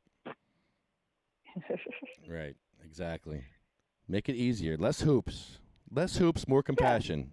Yeah, absolutely. It's a tree. It grows on trees. We'll get there. Yeah. And thanks, man. Thanks for everything you do. Yes, thank you. Thanks for calling in. Is there a website or anything we can, or just your? People, if anybody wants to message me, you can just look me up on Facebook. It's Adrienne Lisa, ADRIENNELEASA, and I'm happy to entertain any advice or suggestions. Okay, cool, awesome. Well, thank you so much. Yeah, and let me know when you're going to have the rant parties, psychedelic rant parties. I'd love to. April 1st. Chip in on that. Oh, April 1st? April 1st. I'll invite you. Okay. It's on Sounds good. Are you part of the psychedelic wheelchair group that we have? No, I don't think so. Okay, I'll add you. I think I'd know. I'd probably know if I was. Well, now it's going to be the psychedelic ramp group, but yeah, still psychedelic though. Cool. Yeah. Awesome. Yeah. Well, thanks, Lefty. Thank you. I'm going to put my little boy to bed, and Awesome. God you bless have you a both. good evening. You too. All right. Bye-bye. Good night. Bye-bye. Okay. Adrienne Lisa from Pennsylvania. Working on getting autism. We need to get autism approved because we don't have it. They have it in Pennsylvania, but not here in Jersey. It's kind of a big deal. I have to make a call that I wasn't expected to make here. Let's see if I can get through on this one. This will be fun. I had a list, and I forgot to put this person on my list. So we're going to call him up real quick. Oh, that's not it. Here it is. I think this is it. Oh, shoot. This might be it. I think I got the wrong number. I think this is the wrong number. Wait a minute. Jeez. Hold on. Here it is. I had the wrong number. Oops.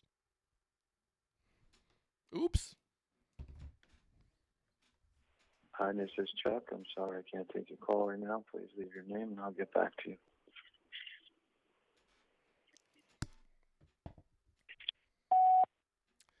Hi, Chucky. It's Lefty. I know you weren't expecting me to call you tonight, but I wanted to talk to you. I haven't talked to you in a while. And I miss you, bro, and I wanted to see how you were doing. We haven't spoken in, like, weeks, so I was just checking up on you, making sure everything's cool. You still living in your trailer down by the river? Let me know.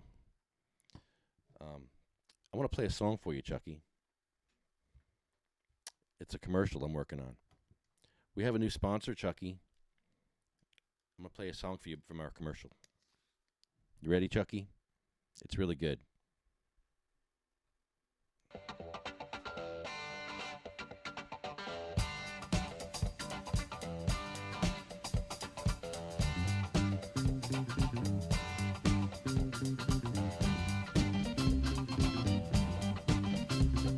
Dragonfly Health, get your recommendation. Dragonfly Health for your condition. Dragonfly Health, get your prescription. Hold on. That was terrible. Hold on, Chucky. Chucky, I'm going to do this good for you. I'm sorry, Chucky. We're going to get this right. It's the first day with a new commercial. Give me a break, Chucky. Chucky makes me nervous. He's very critical. Because he's really good. He can be. Dragonfly Health, get your recommendation. Dragonfly Health for your condition. Dragonfly Health, get your prescription. Dragonfly Health for a consultation. Think about some cannabis, yeah. Well, I got hurt and I needed some help, so I headed to Turnersville. Dragonfly Health, get your recommendation. Dragonfly Health for your condition. Dragonfly Health, get your prescription. Dragonfly Health, get the consultation. The best care that you'll ever get. You'll feel you're among friends.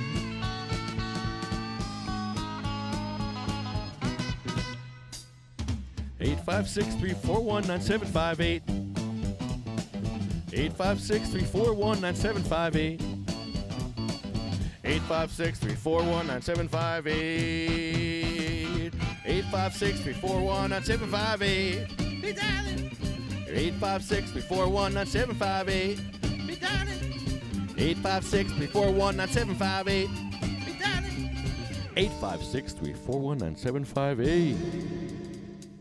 856-341-9758. Your recording has reached the maximum length. To replay your message, press 1. To delete and re-record your message, press 3. Dragonfly, For delivery options, recommendation. press 4. To send a fax, press 6. Dragonfly, help To for cancel your this message, condition. press star. To send this message now, Dragonfly, help, press get your pound or prescription. hang up. Dragonfly Health for consultation. To replay your message, press 1. To delete and re-record your message, press 3. For delivery options, press 4. To send a fax, press 6. To cancel this message, press star. To send this message now, press pound or hang up. 856-341-9758. To replay your message, press 1. To delete 856-341-9758. and re-record your message, press 3. For delivery options, press 4. Hi, Chucky. It's Lefty. Your message has been sent. Thank you for calling. Goodbye.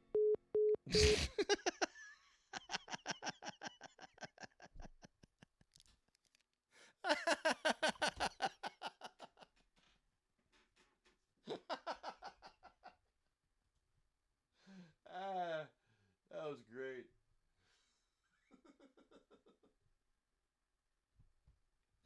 Eight 856-341-9758. I can remember that number now. See, you put it to a tune, now you can remember it. I got that. Chucky. Even when Chucky doesn't answer, it's funny. I love Chucky. Oh, man. Okay, so back to this here. This here farts of force. Farts without force. It's Trip Eisen's band. All right, look, they got Guy Fawkes playing guitar. We're going to have Mike Curley on to tell his story about why I was kicked out of this band. But I was in this band. I used to be in this band. I was one of the guys in this band. Yeah, watch this. I was there. Okay, look, this is Guy Fawkes. Okay, Guy Fawkes is the guitar player. And this is the worst riff you'll ever hear in your life. This is a guitar riff. Listen to this guitar riff. Check this out. All right. Look, they're doing a robot thing. Trip made sure everybody did the robot. Come on, guys. You all have to do the robot with me. We have to be cool. So we get the chicks. That's it. Okay, that's a guitar riff right there. It wasn't so bad the first time, but then they doubled down on it. They're like, that riff was so good, I gotta harmonize that riff. Look, Trip, how he harmonizes the riff. It's not even a riff. It's not. It's junk. It's not even a riff. What the heck is that? Here's a guitar riff. You want to hear a guitar riff? Here. Now this is a guitar riff right there. You hear notes. There's stuff going on. He's picking with his hand. He's doing stuff. This is a guitar riff. That's how you play guitar. What is this farts without force stuff here? Farts without force is horrible. Let's do the robot, guys. Look how cool we are. Hi, I'm Guy Fawkes. I'll be your guitar player this evening. Chunk. Can you harmonize that chunk with me? Let's. Oh, this is great. Hello, you're on the air. Hey, did you call me? Hello? Is Frank there? Yeah? Frankie, Yeah, what's up? where are we going? How you doing, buddy? Hey, did you call me? We going fishing this week or what, buddy? For trouser trouts? You're looking for some salmon? I guess this is on the network. You're on the air.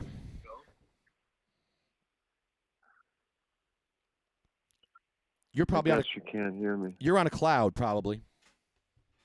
Which cloud? A big pot cloud. Nah, it's mostly vapor. We've gone the oxygen level. Chucky, do you have enough cannabis to treat your multiple sclerosis or not? Not even close. Doesn't sound like it. Sometimes the pain is so great from MS that I just have to pinch my pecker until it's fucking purple and then hope for relief when I let it go. Do you ever pinch your pecker like that? Till it's purple? You have to show me next time how you do it when we're together, alone. It relieves neck pain, cervical pain, specifically for your neck. Wait, what? For cervical pain in your neck. Is there a certain part of the pecker that you have to push? The head, you have to squeeze the head until the eye shuts and turns purple. Takes about 12 minutes. Dr. Chuck. The whole thing turns purple. You just loosen up when it turns purple. Wouldn't it be And easier you feel just a to? lot of relief. Wouldn't it be easier to smoke a joint? I tried smashing my toe with a hammer. See if I could distract myself. And sometimes the joint just don't help. And I'm at a level right now where all my doctors are forcing surgery on me, and I ain't letting nobody cut. So it sucks being in that situation. You know, the surgery I need requires a halo, and I'm not a part of no circus. So the circus can live without me. The show must go on. Is that all right? We need you, Chucky. They can keep their halo and ideas. I need your help. What's that? With refractive pain. With what? Yeah, this stuff with you pinching your pecker. Yeah, I think I need some help with that. Oh, the purple head. Yeah. There's a name for it. You might refractive pain. I know. It's when you punch. I used to punch myself in the leg, bro. I used to punch myself in the leg when my sciatica on my right leg would act up. I'd punch my left leg until it was bruised and hurting. That's all. Well, sometimes. Yeah, it's a thing. I know. The only distraction for pain is greater pain. Yeah, it's true, and it's sad. Some fanatics out there go the distance and turn it into fucking sadomasochism with a whip and fucking spikes. Whatever works, man. If that works for you, God bless you. Yeah, I'm okay with other types of pain. It sounds like you're into masochism if you're doing that to your private area. Yeah, it's not it's a purple pecker. It's a private purple pecker. Is your personal is your purple pecker public? Your purple pecker is not public. It's private. It's not private if the vent's on. Do you prick your purple pecker? Do you prick your purple pepper in public? Tell me. Do you prick your purple pecker in public? No. No, I like to pick it on. It's a private thing. On a slow day. You do it in private like everybody else. Don't lie. It's a private thing. You have to pick all the lint out of it. Jesus. Does your pecker have lint? No. Why? Too much wool.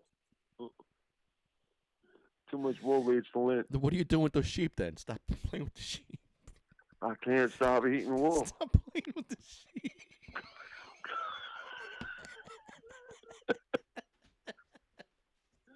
Fucking starving. Terrible habit. Oh, Lulu's going. He's my biggest fan. Don't take Lulu away.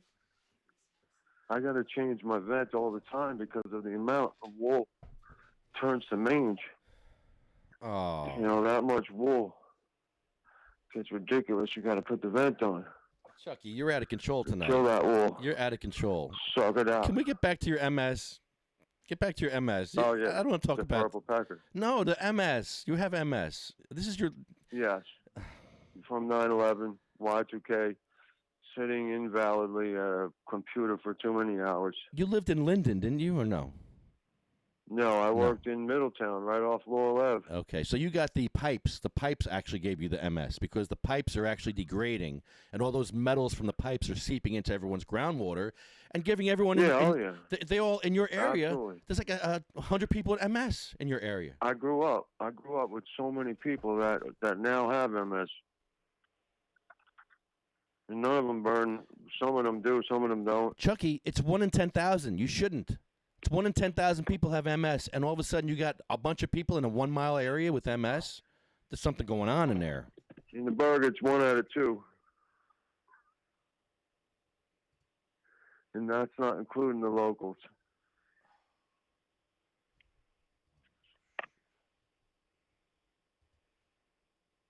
There's like 26 of them in a row. Like 20-something of them in a row. To go up on that, everybody's got it. Like if you don't have it, you're not cool. You can't even hang with us tonight. You better go get some. Come back when you got it. Sometimes they used to kick people out of pool halls for that. You ever been kicked out of a pool hall? I've been kicked out of a council meeting.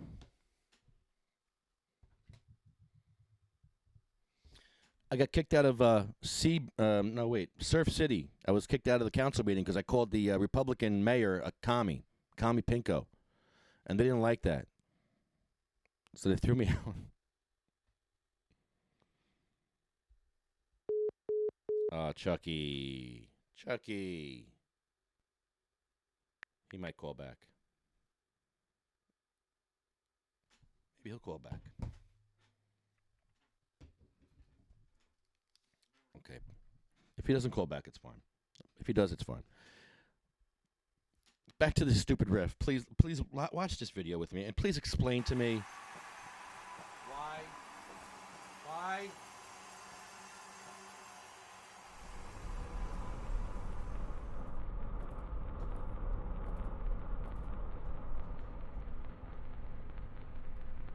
Hey guys, let's all do the robot.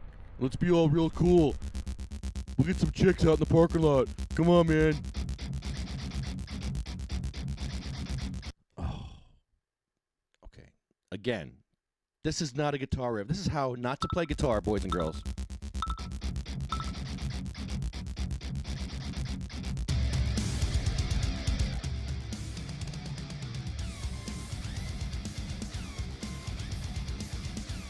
Y'all eat enough broccoli for dinner? Because I got a shit. What? Chucky, we're not doing a shock jock thing tonight. We're not. We're not doing shock jock. I'm sorry. We're not. We're just not. I should have laid off the broccoli. It was good, though, man. Wow. Hold on, Chuck. Definite fucking polluted from IFF. Oh, Tons Chucky. of chemicals. Seeing the dark and all. Are you still working for IFF? No, I live right behind it and breathe it daily. Oh, you don't have to work there. You smell it. Nah, I'm born with it. It's everywhere. What do they make there? Everything. Anything you put in your mouth comes from IFF. And even if you don't put it in your mouth and you put it in your asshole thinking the back way's different, nah, they put it Jesus. there too. Come on. They got the magic drop. The magic drop of life. Do you still use crickets? Anything you use is made with IFF. Even crickets have IFF.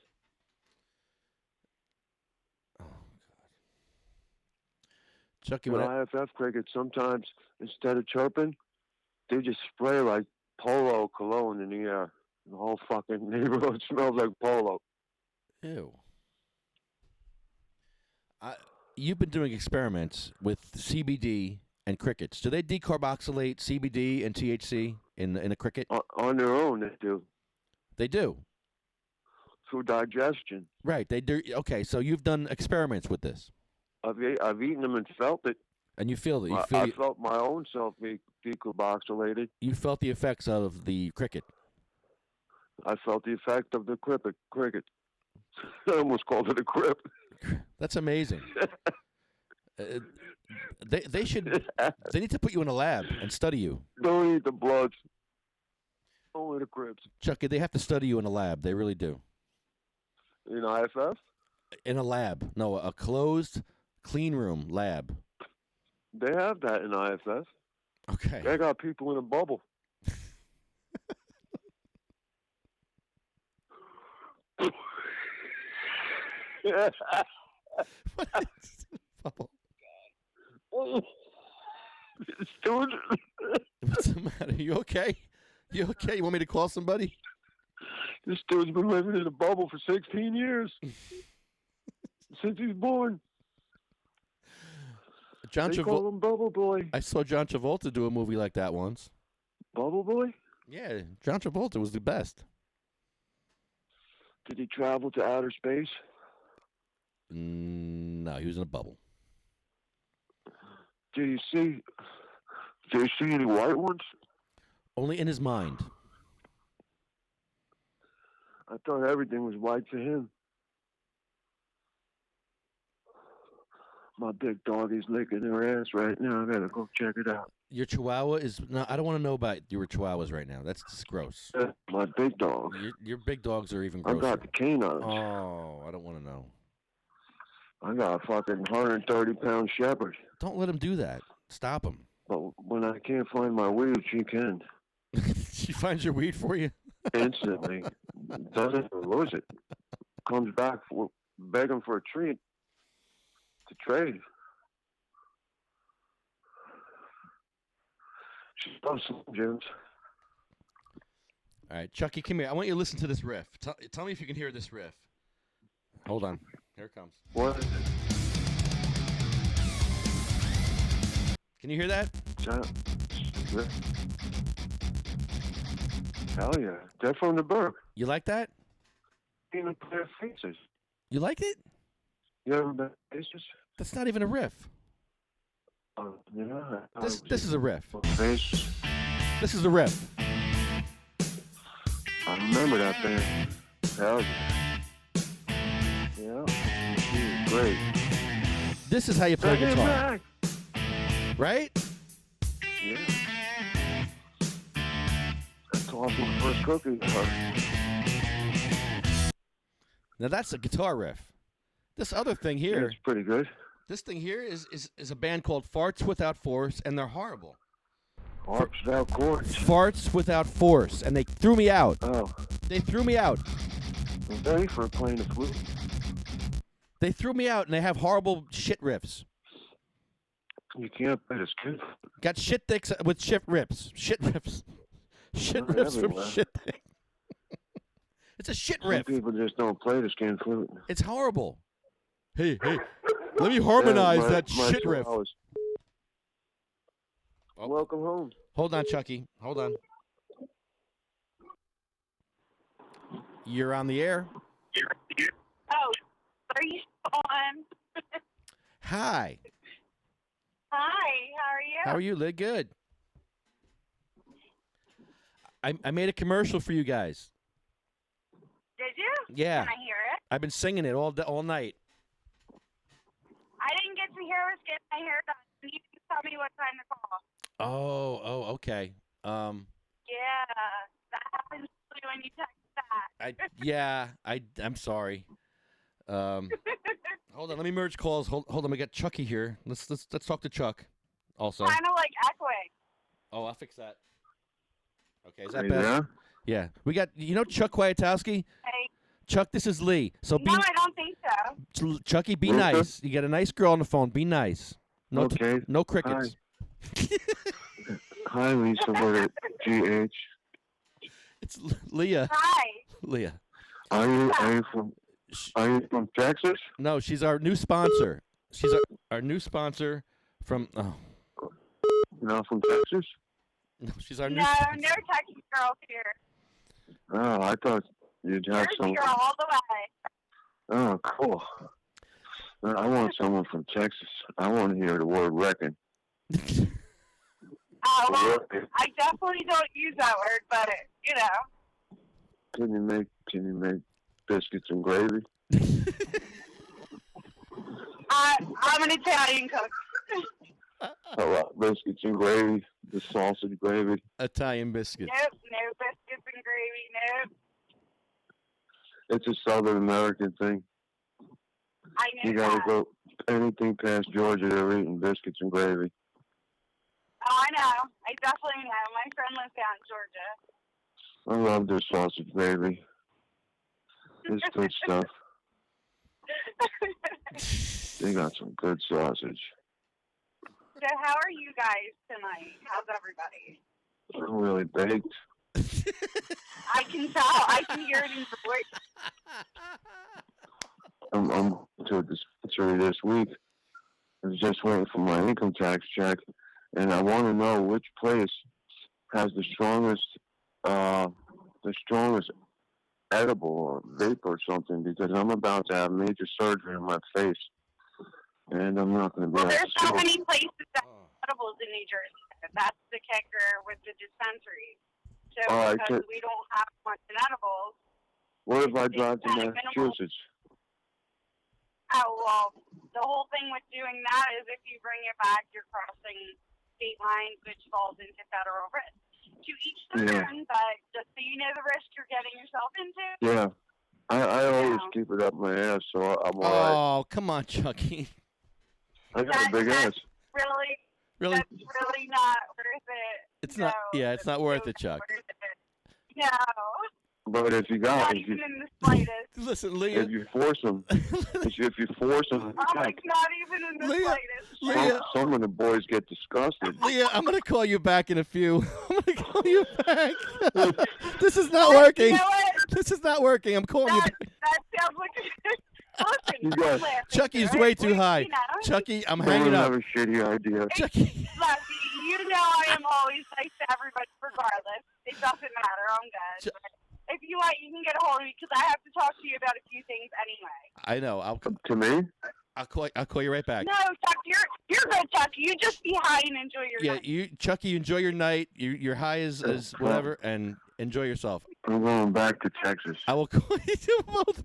Texas is a Down. great place. Enjoy. I'll call you right back in a few minutes. Thanks. All right, I'll talk to you shortly. Bye. Oh my God, that did not work out. Chucky, that was our sponsor. Chucky, that was our sponsor. You've lost your mind. You've absolutely lost your mind, Chucky. Oh my God. All right, let's call Mike Curley and find out why I was kicked out of this band.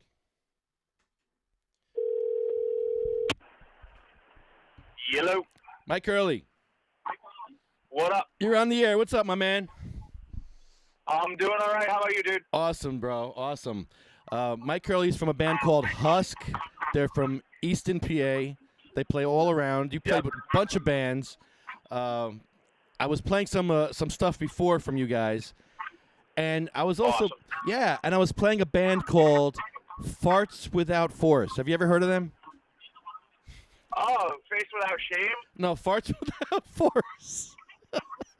Farts Without Force. I like that Oh, one. yeah, because I used to play bass with those assholes. You did play well, bass. The asshole. Everybody else I've got no problem with. Just one specific fucking dude. Oh, okay. Yeah. Yeah, he's a little crazy. Yeah, I agree. He did some crazy stuff. Well, we'll get into that in a minute. So wait, you have inside information that we're all waiting to hear. Of course. I want to know, and everybody wants to know why I was kicked out of the band. because Trip controls everything with that, right? So no matter what, like wanting to have a live keyboard player or whatever, he just like, much like everybody else that he's gone through, it's just all about him. So he's just like, yeah, Ed's not doing shit, so we're just going to fucking get rid of him. But how many times you come to practice and you had, like, synths and shit for, like, every song? Yeah, the one time I tried out, it was awful because I couldn't hear myself. But every other time was fine. Yeah, and almost any other time, you're at almost every practice, and then out of nowhere, he just, like, ends it. Well, I'm not quite sure, like, everybody else was kind of like, what the hell with it, too. now you quit on your own, right? Did you quit? Yeah. Oh, yeah, I quit on my own. Oh, there's a fucking hefty amount of detail with that shit. Oh. So my band, Husk, was offered to open for Static X back in July. So this was April we got offered that show. Before I had a chance to say anything, my guitar player, my bass player, and my drummer had already fucking booked it. They were like, we're not passing up this opportunity. The show will sell out. And it's just like, Trip was promising, Face Without Fear, that we would be on every East Coast show and we'd be touring with them and this and that. And it's just like, you know, blowing smoke up your ass type thing, which he's always done. So me being upfront and honest about everything, I let them know ahead of time that Husk was booked for this show. So he started giving me, like, childish ultimatums like, you have to pull off that show, or quit Husk, or, you know, if you play that show, then you're not allowed to be in Face Without Fear's promo video, or you're not allowed to play our first show, and then after you play the Static X show, then you can come back, but after you come back, you quit Husk. He was trying to control everything. And instead of viewing, you know, us playing that show as a good thing and trying to get into the good graces of Static X, so, you know, they're not looking at him like he's an asshole, he fucked it all up. Wow. So I wasn't taking any of his shit, and I just up and fucking quit on him, which I don't think he was expecting.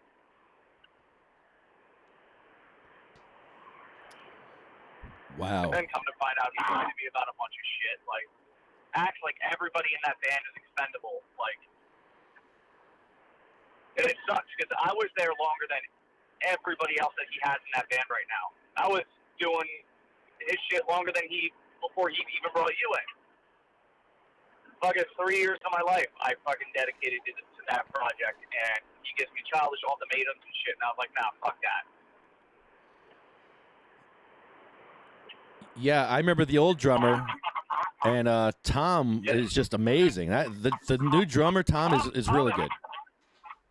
Tom is phenomenal. And as I said, I've got no issue with Tom, Kenny, Dan, whoever the fuck their new bass player is. Like, I got no issue with everybody else in the band. But, like, he also wasn't allowing that to be a group decision because he kept saying it's our band, it's everybody's band. So instead of it allowing it to be a group decision to figure out what we should do with, you know, my band playing with Static X, he took control of it. And when I tried to say, I'm going to show up to this practice so we can discuss it, he wouldn't even let me go to the practice to discuss it. They all found out through a Facebook message from me saying, hey, this is what's going on.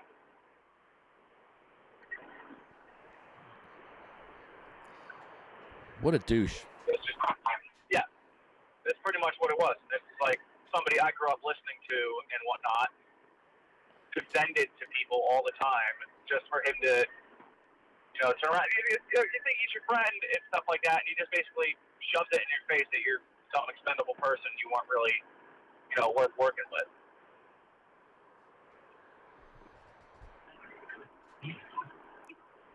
Well, you're not a 16-year-old girl either. Yeah, no, that's true. Which I fucking deny that shit. Do you know what he showed me a video? Did he ever show you the video of him torturing dead animals in the woods? Nah, he never showed me that. I remember hearing stories of him putting like raccoons and shit on his fucking windshield and going through like McDonald's with them. I saw a video There's a bunch of Trip Eisen, and this is the video that he sent to Marilyn Manson to get the gig with them. And what he did was he put this is not me, this is the one he did. He put a crucifix in his butt. Wait, Trip put a crucifix in his own butt? Yes. What the hell? He talks about it. And now he's all like, oh my God, he used to talk about like how he's, Christian now and whatnot. Yes. Maybe that's why. Maybe. Yeah, probably. There, he found Jesus. There's only one way from there. It's up. You can only go one way after that. But How is he gonna talk? How is he gonna stick a crucifix in his ass and then, basically, be homophobic? Right. Thank you. How many fucking homophobic car conversations I had with him in the studio, and I try to be like, okay, that's not how that works, but all right. Yeah, there's a video out there circulating, and it's apparently Marilyn Manson got this video, and at the time he was very proud of it. I'm sure he's not proud of it anymore. Probably not. But I'm sitting here playing this Farts Without Fear song, and there's no guitar riff. Did you notice there's no guitar riff here? Listen to this. This makes no sense.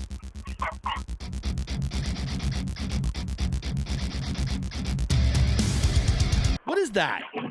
Chunk, chunk, chunk, chunk, chunk, chunk, chunk, chunk. It's not even a riff. It's crap. Here's a guitar riff. This is a guitar riff.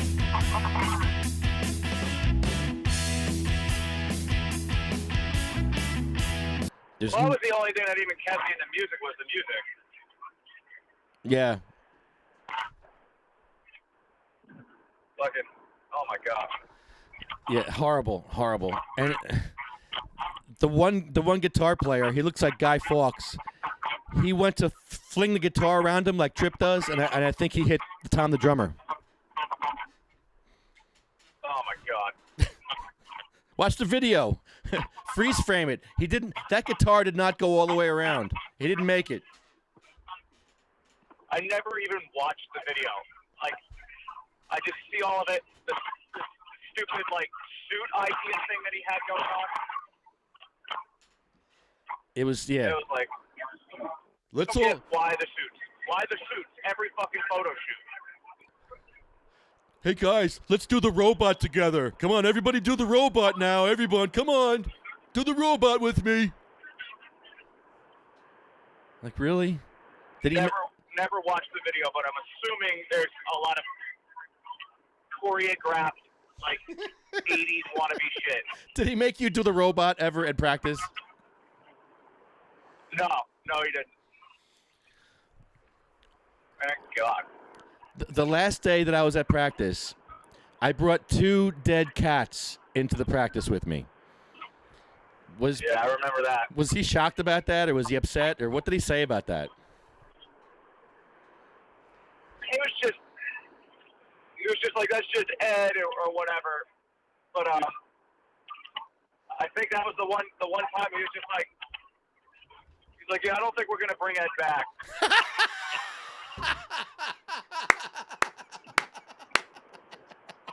I knew it. I knew it was the cats.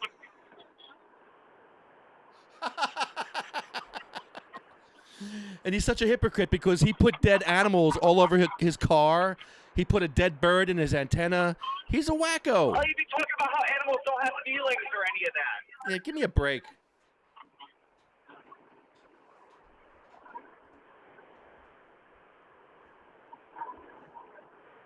Oh, that's too funny. Yeah, I think I upstaged him. He doesn't like being upstaged. He wants to be the man no matter what.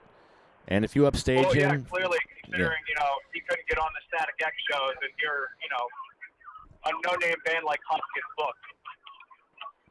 Oh, that's hilarious. Maybe there's a reason why they're shunning him. Yeah. Whenever he's around, there's a shortage of groupies.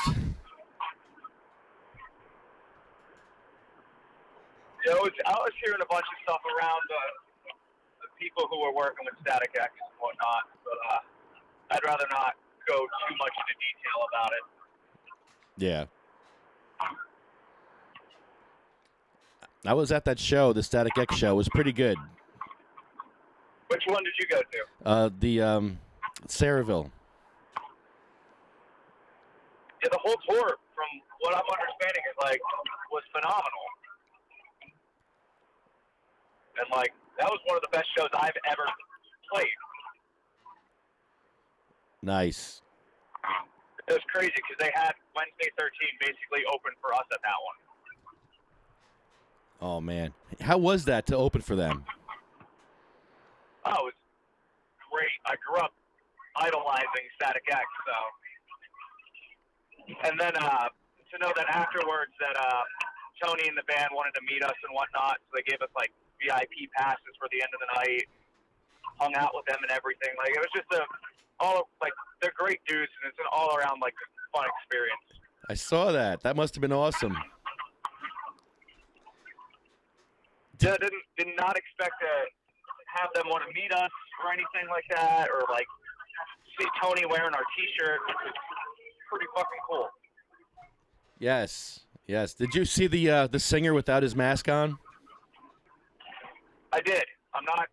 I can't specify who he is. I know who he is, but I won't say. Yeah, I've known for a while, but it's just out of respect for them, I'm just gonna keep my mouth shut. Yeah, no, I know. It's pretty funny. I think it's amazing. Yeah, let me put it this way. I was hanging out with Static X's tour manager and Zero prior to doors opening at the show. We were just talking for a little bit while they were sound checking some of the bands. Nice. So what are some of your hobbies besides playing music and buying new basses, because you're always buying new basses? What are some of your hobbies? Yes. I think you collect. Do you have a bird or something and a cat? I've got cats. I got birds. I'm a huge action figure collector. I love movies and shit like that. Just a big geek. Oh, nice. Did you see the uncle from Star Wars? The uncle that got burnt up? They actually sell a doll of just a burnt up uncle. Star Wars uncle. I've seen that. I love those. That's great. Nice little crispy Aunt Peru and Uncle Lars. That's it, yes. Too funny. Little torched up skeletons. Yeah, I've seen some of your collections, actually.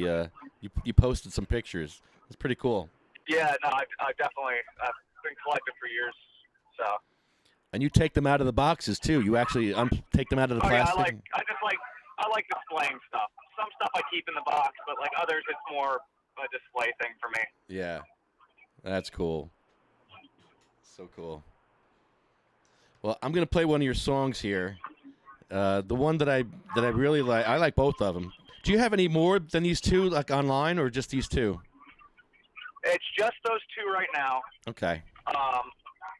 We're working on a cover of Static X's Push It that we're going to record soon.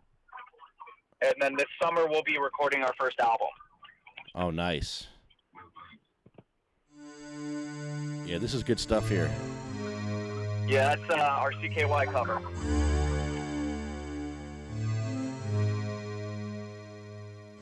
Now, you all wear masks in this band. Yes. Now, hold on a second here.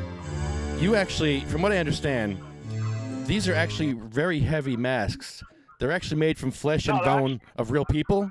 These are real. Oh, I wish. It's not real flesh. Nah, it's real burlap. So wait, you have hold on, let me go through the names here. This is great. You have Vulture, Crow, Buzzard, and Raven, and you guys. That's the old lineup. Oh, okay. What's the new one?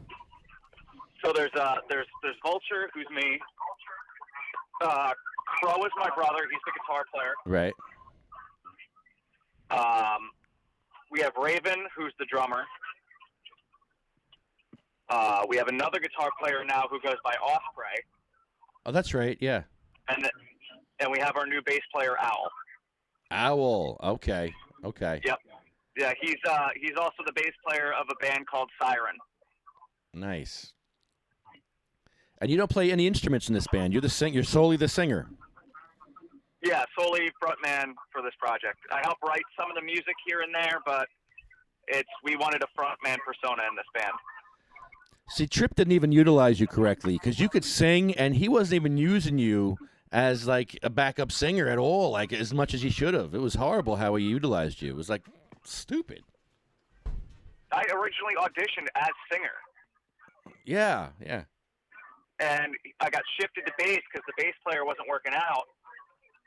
And I remember going to Tom's house one summer, and we're going over the songs, and Tom looks at Tripp and is like, how come Mike's not our singer? Yeah. I'm listening to you sing Like, on this. You wanted that industrial vibe or whatever, and it's like, Sumerian Records once compared my vocals to fucking Wayne, so it's like, what the hell, dude? Yeah, listen to this and then think about Static X. This is like incredible. I love these vocals.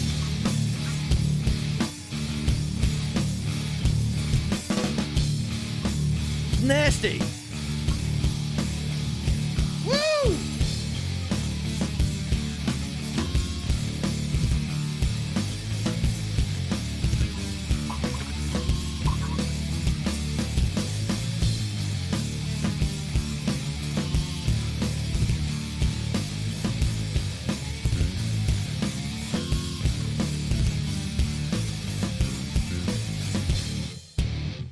Yeah, I've seen it done like the way the dogs do.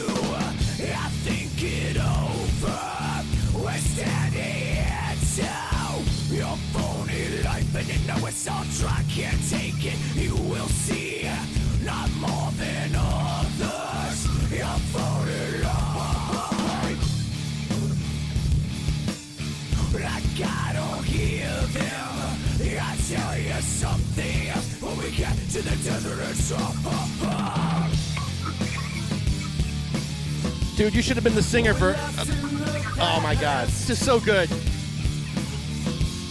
It tears me up.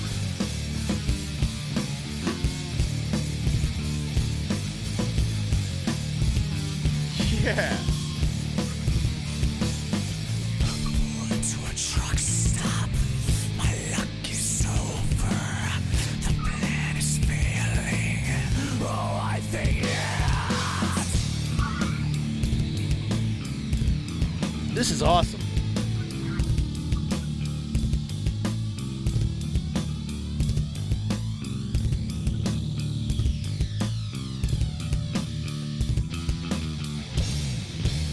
Yeah. what we left in the past.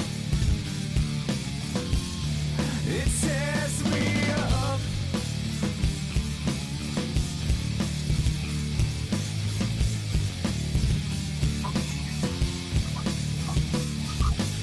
It's not what you used to in the middle of nowhere.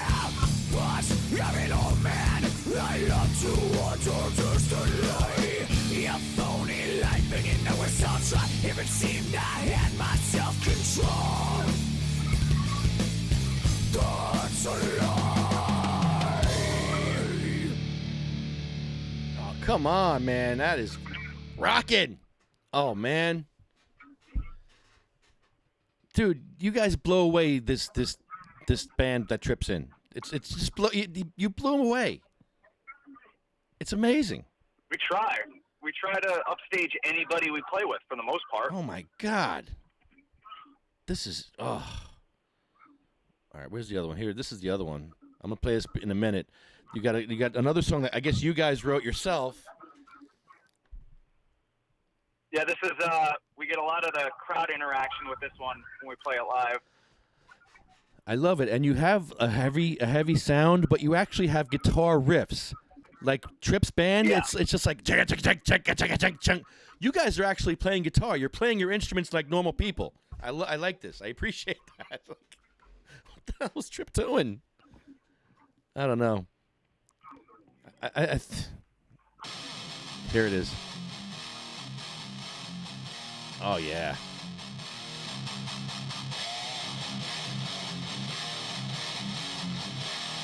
Okay, now hold on. Now that's a riff. That's a fucking riff right there. Okay? Now when you play Farts Without Force, listen to their riff. This is their riff. That's their riff. That's it. That's what you get. For Farts Without Force, it's like a poor man's husk. Here. That's a poor man's husk right there. That's what that is. It's here. And they get this. Then you got this. Yeah. This is how you rock it. Oh, yeah.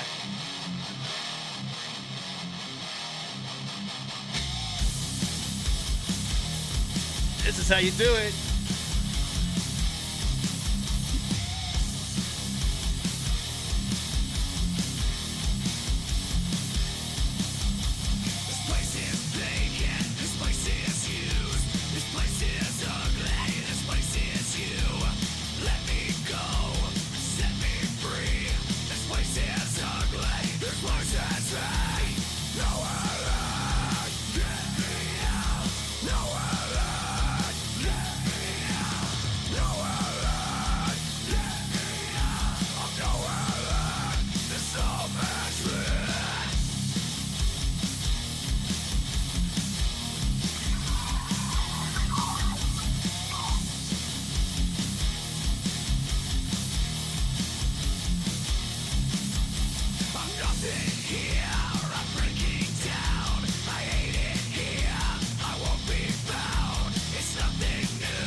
Oh my God. Oh my God. Yes. Wow. Wow. Yeah. Trip Eisen had no idea what he had with you. He just, dude, you should have been that singer. Oh my God. That's amazing. That is just off the hook, bro. When do you guys play in New Jersey? We're hoping sometime this year. Oh man, we got to come see you. You're playing PA this weekend, right? Yep, we'll be playing the Reverb out in Reading with the 69 Eyes on Wednesday 13th. Reading? On what day? Yep. Saturday. Saturday. At what venue? Reverb. Reverb. So you can check Husk out Saturday night in Reading, PA at Reverb. You check him out. He'll tell you they're going to rock your ass, and they will tell you stories about Trip Eisen that they couldn't tell you on the air here. Yeah, right? We have secrets we can tell you. That's Oh, good stuff. tons. Dude, you and your brother are really good together. How long have you guys been playing together? Since you're like children, like little kids, or what? How'd that happen? High school, it was, right after 8th grade, my brother showed interest in playing guitar, and I wanted to play bass. Okay. But my parents wouldn't get me a bass until he played guitar for a year. Wow. So he had a hand-me-down, and they wanted to make sure he would still play it after a year, and then I could play bass. So instead of playing bass, I just adapted myself as a singer for playing bass to go with it. And then from there in 2010, we started doing music more professionally with an old band we had called Scalp. Okay. And what is a lot of the old Scalp songs are actually used in Husk. Oh, okay. Okay. And what did you grow up listening to besides Static X, of course? What was your other favorite bands? Slipknot's a big one. Korn was a big one for me. Let's see. We had Static X, Korn, Slipknot, CKY, El Nino. Oh, wow. Dope. Uh-huh. Yeah, the list just goes on and on. You go back into classic rock at all, or no, not really? Every now and then, like I occasionally will listen to like Motley Crue or Iron Maiden, Slayer, Metallica, like some of the old '80s bands. Uh-huh. How about Rush? Oh, I love Rush. Rush is pretty good. I'm a bass player, man. I have to like Rush. Yeah, we lost Neil this year. That was terrible. That definitely was. Unexpected, too. Yeah. Well, they knew. They had a secret. It was secrets for a long time, and a lot of people knew it didn't give it away. Yeah, you can see why they wanted them to end. Yeah. There's a band called Primus that's doing a Rush tribute this whole summer. They're playing. Yeah, I saw that. And I want to go so bad. Oh man, I'm like freaking out. They're playing "Farewell to Kings" the whole record. I'm like, oh my god, are you kidding me right now? Yes. Yeah, I love Primus, one of my favorite bands, and I'd love to go see it. Yeah, that's good stuff. Maybe I'll see you at that show. I'd love to come out to PA, but I'm a medical cannabis card holder, and I will get a DUI if I drive out of New Jersey into Pennsylvania. They will actually arrest me. I'm scared. That is a dick move. I'm scared. My friend got arrested in PA just for being a card holder. Yeah, PA's scary for cannabis holders, card holders. It's fucking ridiculous. Just fucking legalize this shit already. Please, please. My goodness. You smoke occasionally, I guess, right? I do not. Sorry. Oh, you do not? Yeah, Okay. I don't. Yeah, I have really bad asthma, so like any inhaling of anything fucks me up. Oh. Well, you can get edibles, brownies, tinctures. I've honestly never done any of it. Like people find it weird, but like, only thing I do is like drink rarely. Oh, okay. They got a cannabis sex toy oil now. Yeah, we got those over at Spencer's. I love your cannabis seat belt. It's a weed seat belt. Coolest thing I ever saw. It had that for a while too, man. There's fucking t-shirts everywhere. Like, you name it. There's all that shit at Spencer's. Oh man. Do you have any Husk t-shirts? I wish we had them there. You got to sell some t-shirts. I got no say on that one, but the band itself, we got t-shirts available. at our shows, and we're going to be setting up an online store pretty soon. Yeah, let me know when you have an online store. And where can people see your band at? How can they find you? You could find our Facebook at facebook.com/husk610. Our Bandcamp page is husk610.bandcamp.com. And our Instagram is at huskbandofficial. Awesome. Mike Curley, you're the bomb. We love you. A former Forza Dot Force to another Forza Dot Force member. I wish you the best. And I want to come see you. Please Same play. to you, man. Yeah, definitely. Please play Jersey. I want to see you. I want to check out your band. I want my friends to come check you guys out, and I want to come get you stoned someday. Yeah, we'll definitely be planning on coming to Jersey soon, man. All right, awesome. Let me know. We'll get you back on. We'll promote you, and we'll come see you. Yeah, we'll do, man. All right. Thanks, Mike. Take care. Take brother. it easy, Ed. See ya. That's Mike Curley from Husk. I love that band. He was fun to play with. He was fun to work with. He was one of my favorite people. Him and the drummer I got along with great. Actually, Andrew too. Andrew Santagata. I think he was one of the singers. We're still Facebook friends. I wonder if he has a story. I'll have to call him too. Yeah, Andrew had tried out, and there was another guy who tried out one time, and he had all these voice modulator things, and he was horrible. He was just awful. Ugh. So yeah. All right, let's get back to our. All right, there we go. This is our sponsor. I'm so sorry. I'm so sorry I put Chuck. Hello. You're on the air. I'm so sorry I put you on the phone with Chuck. Oh my goodness.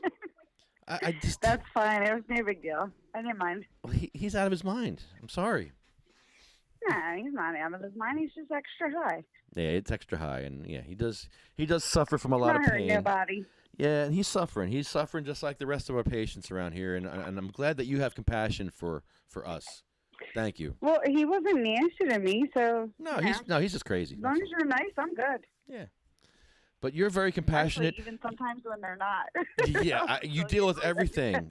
You deal with so much, and you're very patient to deal with patients.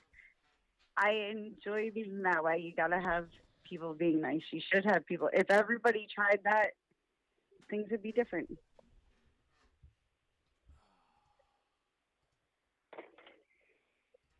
You there, still? Yeah, I'm here. I'm just trying to fix something here. Sorry. I know. I'm hearing myself echo. Oh, sorry. I'll fix that. Okay, there you go. That should be better.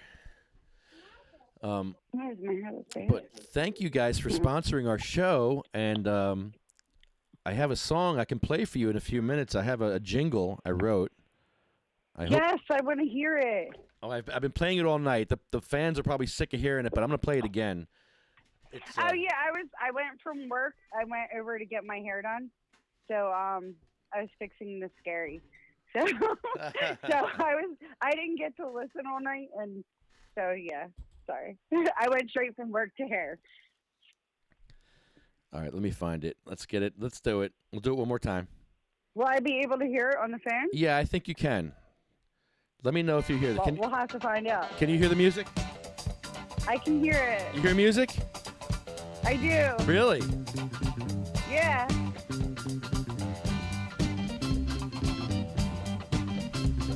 Dragonfly Health, get your recommendation. Dragonfly Health for your condition. Dragonfly Health, get your prescription. Dragonfly Health for a consultation. Thinking about some cannabis, yeah. Well, I got hurt and I needed some help, so I headed to Turnersville. Dragonfly Health, get your recommendation. Dragonfly Health for your condition. Dragonfly Health, get your prescription. Dragonfly Health for a consultation. The best care that you'll ever get. You'll feel you're among friends.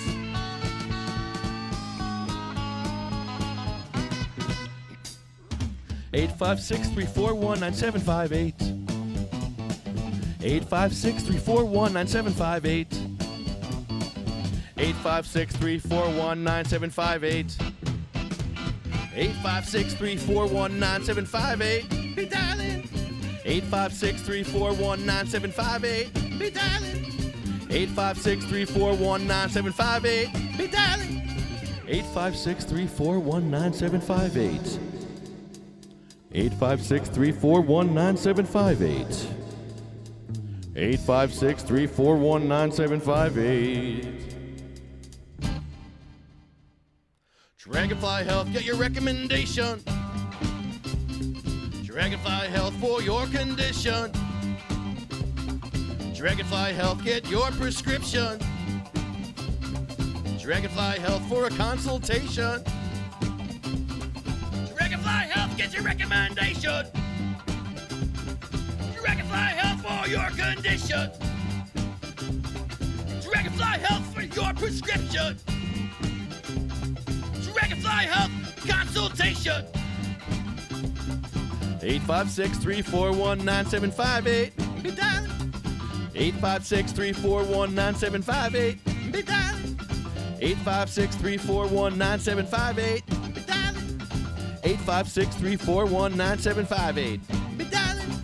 856-341-9758. Be dialing, people. Be dialing. There it is. I love it. That was awesome. That was cool. Thanks. You're always writing songs. Yeah. We gotta do. I gotta get in on a song one day. Okay. I have to. Absolutely. It'll have to be like a. Let's see. I don't know. You got like more like rock, chill kind of. Okay. We gotta come up with something. Any karaoke song will do. I don't know if I'm good at karaoke. That was karaoke. I've always been afraid to try. Well, I've always been so afraid to try. you got to come on the show and we'll do it together. I don't know about the show. We'll have to practice on the side because Okay, fine. we're gonna need a lot of practice. But thank you guys for sponsoring our podcast. I'm so excited to work with you guys. You're welcome. What do you guys actually do at the place, and who are the doctors that are involved in this practice? So we have Margaret Black. We have Darlene. I will butcher her last name. And we have Sarah, and I'll butcher hers too. I say them wrong, so I don't even want to say it wrong. I have to have it in front of me to try and say it right. I do it all the time. So, well, we have Princeton and Vineland too. So we have both those locations as well. But we're at Turnersville the most. Pretty much we see everybody for their first 3 visits if they're a new patient. We do some education. If anybody has any questions, they can pick my brain as much as possible. If I don't know, I'll find out. If someone else doesn't know, they'll find out.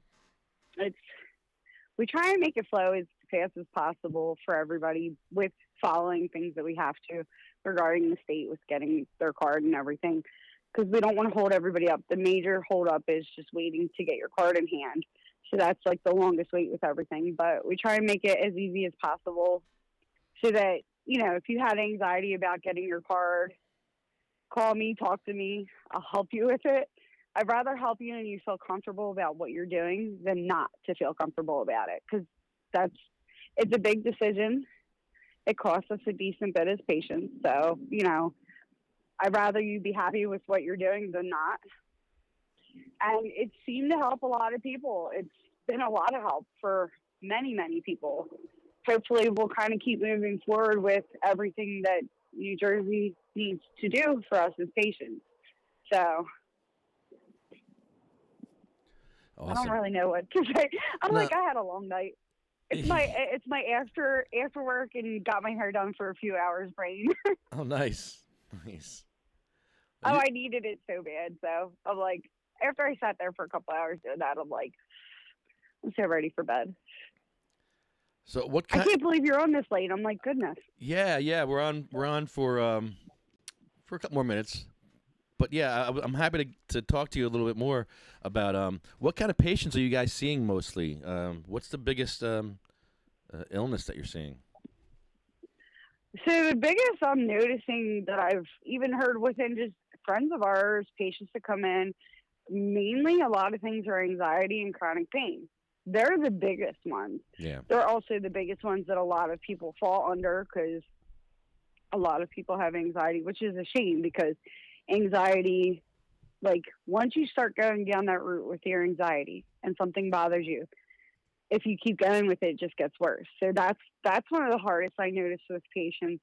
Their anxiety gets them the most. Chronic pain is just completely debilitating anyway. It drains everybody. So between the two of those, I mean, granted, there's many other qualifying conditions, even some that people didn't realize that are qualifying conditions, but those are the two biggest ones that I'm noticing.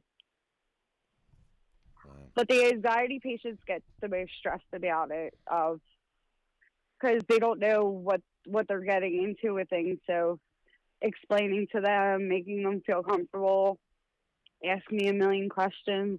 I'll answer. If I don't know the answer, I'll find out, or I'll try to find out best or guide you where you need to find out from. People ask all kinds of different things in regards to coming in. So and I'm always learning different things each day from talking to patients, from learning in general. So even just the program in itself, I mean, I know a lot about it, but I don't know everything. So I'm always learning each day. And I notice it's a lot for patients to learn starting off. It's a lot of information. It's a lot more than just smoking marijuana. So but those are the two that are the most common that probably most places see. That's what I have. I have chronic pain and anxiety. So, yeah. Yeah, I have anxiety. Probably not as bad as some babies. I do have chronic pain, but I also have Lyme's, and mine was more like a muscle skeletal pain. Oh. So I've kind of got a little bit of combo. I mean, in the summer, it's not as bad as it is in the winter, so you have a lot of patients that are in more pain now. When it's raining, you have a lot more patients in pain, as I'm standing outside in the cold. But that seems to be like when we're all the worst is the winter, because then you have everybody hates the cold as it is. So then you have your typical, like, on top of your anxiety, you have some people that go through the winter depression from it being so cold, staying in the house. People aren't getting out as much, enjoying the sun because it's too cold out. So that kind of adds to a lot of things over the winter. But yeah, those two are definitely the most common. Yeah, definitely. Well, we still need a lot of work to go. We need home grow. We need access to oils. We need lower prices, less hoops. Lower prices is a big problem. It's a huge problem. I've been out to Michigan. I've tried things out there. They're way more advanced than us. Granted, I have not been to some of the other states that do have where you can use your card to purchase there. But I have tried Michigan, and it was amazing. So we're way behind all of that. Granted, we at least have a program. Some states still do not, which is a shame. Buddy of mine's out in Omaha, and he's like, we don't even have one here. So, I mean, granted, it could be worse, but at the same time, ours could be better. They have a lot of work to do, a lot of work. But, I mean, thankfully, like where you go and you talk to people, municipalities, politicians, stuff like that, if I wasn't working more, I'd love to be at more of them. And a lot of them I know share up like northern central area too. That seems to be like the bigger areas that have the most against it for some reason.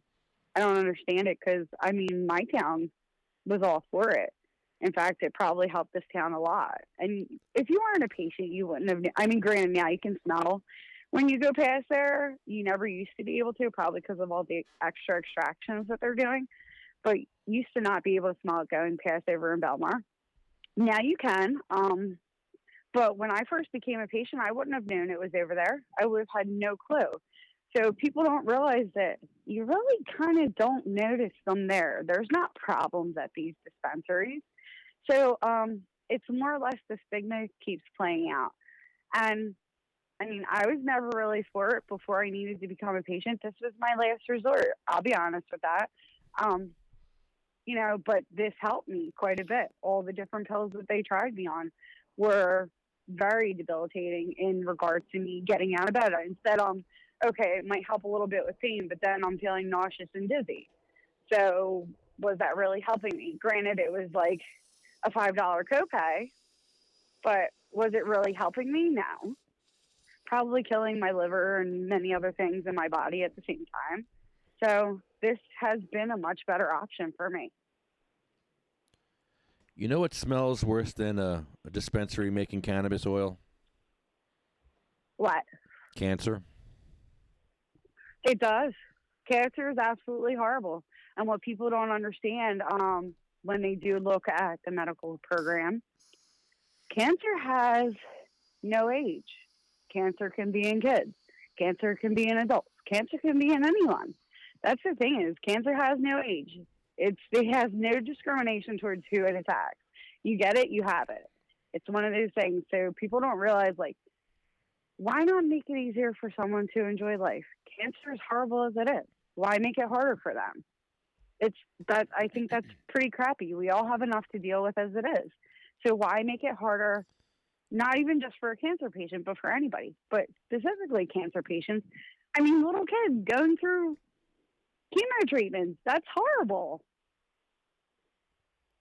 When I went to visit, even adults, anybody. When I went to visit Jeff in the hospital, they took his cannabis away because it smelled. They said it smelled bad. It stinks. Now, as I'm walking up the hallway to visit Jeff, I'm smelling urine, feces, throw up, puke everywhere. But yet the cannabis is offensive. That's the problem. Okay. It's the stigma. Yeah. It's a stigma, and it's also, I think it also ties into the insurance coverages in the hospital, sadly. I'm sure their insurance policies are causing quite a problem with some of that stuff, which is a shame regardless. Nothing makes it an excuse. Nothing makes it okay, especially with, like, for him, for anybody in general. If that will help it so he can eat, so he can survive, so he can function, so he can feel at least a little bit better, even if it's the tiniest bit. But, I mean, I don't know. I know a few kids that have cancer. They're going through treatment right now. Their physicians are all for it, because some of these kids can't eat. So what do you do? Let your kid die, or do you risk everything you can to save your child? So it's kind of one of those things. A lot of people don't quite understand that. I try to look at things, what if it was you? What if it was your family member? What would you do to keep them alive? What would you do to make them a little bit comfortable? Got to kind of look at things like that, because in general, you're going to die eventually one day, all of us. But do you have to feel shitty before you die? Do you have to go through hell before that happens to you? Or can you try and get some enjoyment? Try and get some sleep. Try and eat. For him to go through all that, then he's fighting for patients, talking in front of municipalities, politicians, going everywhere fighting. He shouldn't have to fight anymore. He's already fighting cancer. That's shitty as it is. Sorry, excuse my language. I apologize. But, like, that in general, like, why should he have to do that? He's a patient. He should be okay. But unfortunately, I guess due to, that whole, it would be nice if it would just pass federally, but I know there's quite a bit to go for that. Well, these hospitals aren't following Jake's law. No, they're not. That's the thing. Like, Jake's law was great. It was nice to see that pass. It was really great. The fact that even his parents fought for that, it's a lot of work. It's a lot of passion put into that. It's a lot of love. It's a lot of care. And a lot of people still don't realize that. A lot of people haven't, granted, many people have lost loved ones. Many people have lost children, moms, dads, etc. But the fact that they took that and they made it into something to try and help other people, that's a huge difference. It's making a difference for other people, not just, it's a shame it wasn't before that happened to him, or, so we're way behind in regards to our patient care. It all pretty much seems to boil down to money and things like that, and stigma, and it's a shame. Patients deserve better care all around. But then you kind of look at it, patients versus business, which is still a shame. Patients versus insurance. So it's just a sad factor that that's how it is. And hopefully things continue to get better. It's just so much fight just to get little bits to go somewhere to do that for people. Yeah, we're But paying. kudos to him for fighting. Like, I give him credit because I don't know if that was me, if I would be able to do it. So I respect him in many aspects for that. And I thank him so very much, all of you guys who fight all the time, for even any little bit, big to small, small to big, like the fact that you're even doing that. I appreciate that on every aspect. Thanks. Our fight this year is going to be wheelchair ramps with Legos. Did you see that? I saw that. I'm freaking I out. saw that. I'm That's freaking- so cool. It's yeah. really cool. It's amazing. Well, because who doesn't love Legos? Right. I mean, granted, we don't like to step on them. They're no fun. They're horrible. But playing with Legos and building things, who doesn't love that? I know. With a purpose. And you're turning it into something that helps other people. That's amazing. It's amazing. It's a win-win for everybody. It is. It's not a bad. I can't see any bad thing about it No, whatsoever. If I'm anything, stoked. it's Yeah. plus I'm stoked. colorful little Lego ramps. That's pretty cool. We went from psychedelic wheelchairs to psychedelic ramps. I love it. That's really cool. No, the fact that you even do that, try to fight for people with wheelchairs that need access getting into different facilities. That's a problem for a lot of patients. Patients should not have that problem. They already are stuck feeling debilitated in a wheelchair to begin with. They don't need that on top of things. Yep. It's hard enough to function that way. They shouldn't have to do that. Like, I don't know. There's a lot of things that don't make sense and that are really sad, but Yeah, pick a battle. and we all deal with different, Yeah. pretty much. And well, it's just the fact that you guys are battling that makes a difference. It does, and it's hard enough as it is to live through every little thing that everybody goes through. But that kind of stuff, like some of this stuff, it shouldn't be a problem. Yeah, it's 2020. Give me a break. Oh well, regardless of what year it is, it's going to be something that somebody's going to be fighting. Sadly, so. Yeah. Hopefully, things will continue to change for the better. It will. As I long as try and at least look at it that way. I'm like, Yeah. I try and at least look at it that way. we'll get there. We will get there. Together If we win. you guys keep fighting all the time, like that's awesome. I don't know how you guys do it all the time. I give you complete credit for all that because, like, I gotta start trying to get out some more. So if I can get to a few more things when I'm not at work, I'll Thanks. definitely try and make it up. Thanks. Yeah, we try to make it fun. Like the council meetings, they're kind of fun. We have fun at the council meetings. This whole Lego thing, building ramps, this is off the hook kind of fun. We're gonna have sessions on Broadway, building That'll ramps. be fun. Oh, this is awesome. It's That'll be really cool. get kids to I'll help. have to see if I have any laying around that aren't being used and can actually be repurposed into something good. Yes, please. We'll take Because donations. those suckers, man, you step on one of them bad boys. No, don't do that. Don't do that. Well, that's the one thing as a parent, you're like, you dread stepping on a Lego. So Yeah. if you could actually put it into something good. But no, that'll be really cool. You'll bring people together. Find things that brings people together. Yes. Who doesn't like Legos? Why not? And then you're helping someone in the process. That's even better. Well, Lee, I want to thank you. Leah, I want to thank you for being on the show. Oh, you're welcome. You are awesome. Thank you for all your help, and thanks for Dragonfly No, Health. Thank you. Oh, you're welcome. And, They were happy to do that. Yeah. We appreciated that. We appreciate everything you're fighting for. So why not? You know, And if they don't definitely like, you're fighting for a lot of people. thank you. But if they don't like the song, I don't know if I can make another one, but I'll try. No, that's cool that you made a song. Why not? Listen, you can't not like something that someone else tried to make, and there was nothing bad about it. Okay, no. It was. I liked it. I was jamming out. I was listening. I was kind of like jamming out. I got the phone number. Kind of bobbing my head. Phone number's in there, Yeah. and Dragonfly Health. Repeat it. So there you go, Dragonfly No, Health. that was cool that you did that. That you even thought to do that for us. I appreciate that. That's cool. 856-341-9758. Be dialing. See, and if they want to talk to me, they can ask for me because I have different people that ask for me at work, and all of my other coworkers are amazing. They're great to talk to, but I'll gladly help anybody anytime. I talk to a lot of people all day long. It's literally a lot of what I do. But I like meeting patients because then they'll talk to me and then they'll ask for me while they're at the office, and I get to put the face to the name. And then if they need help, I'll help as much as I can. I always say if you need help, write what you're trying down. Let me know what you tried, what you did before, how much you took, so that I can help you the best that I possibly can. Because a lot of people, they do need help. They do have questions with how to use their medicine, what can they use.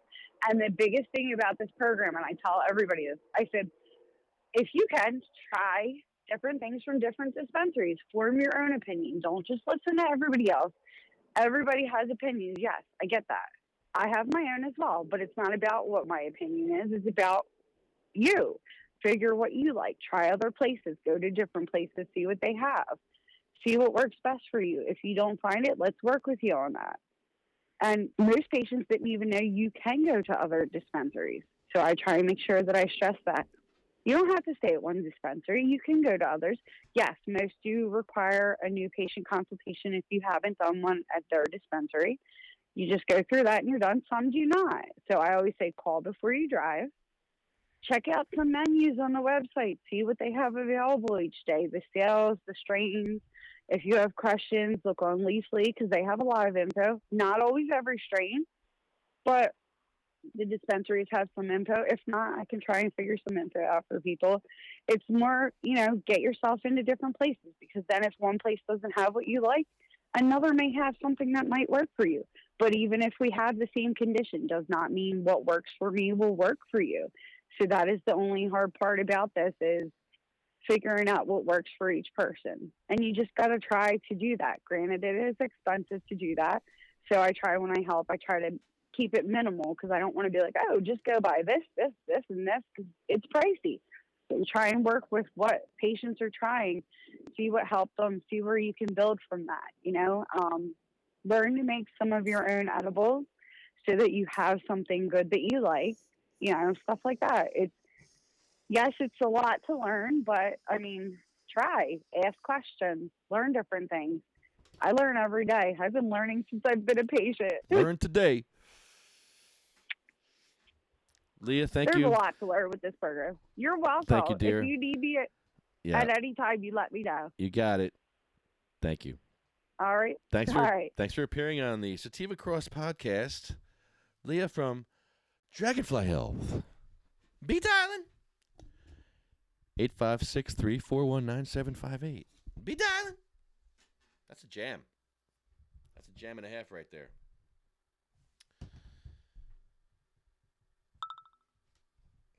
What was that? Okay, here we go. And this is a day in the life of Barack Oganja.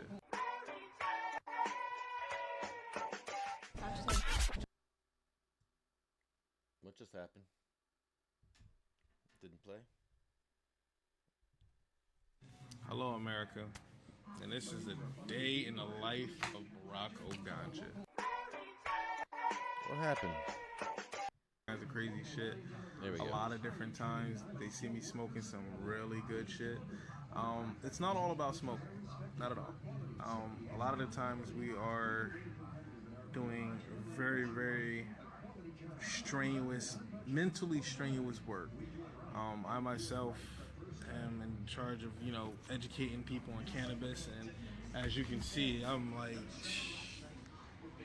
working and smoking. I'm not going to show you what I have in the bone because that's just like really exclusive. I don't even want to pull that shit out. It's my big brother over there working. Joint boy, do your thing. There you go. So it's never a day where we're not just like sitting back, hanging out. I'm actually have to like work and eat at the same time. But look at that. That smells good. I don't know if you guys can really see that. That's the chicken and corn, cabbage. So mixed with the collard greens, just the way I like it. That shit is delicious. If you've never had it before, I would recommend going out and trying it. It's fucking awesome. You can only try it here because the chef makes the best way. Matter of fact, I'm going to introduce you to the man himself real quick. All right, chef, I'm going to put you on the spot real quick, right? All right. Yo, you ain't now with this cold. All this is raw. Like, blowing my nose. Well, all right, well, we're just going to have you off camera, right? Tell them how that collard greens and cabbage mixture comes. Because I never had it like that. It's the first time I ever had it like that. But ever Actually, since you know what that is? What's that?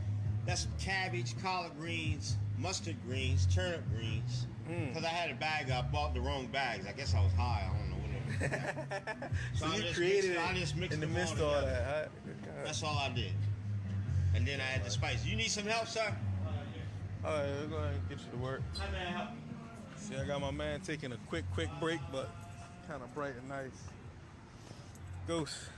So I was just telling the people how much we work hard, and it's not all about smoking and different aspects of joint life.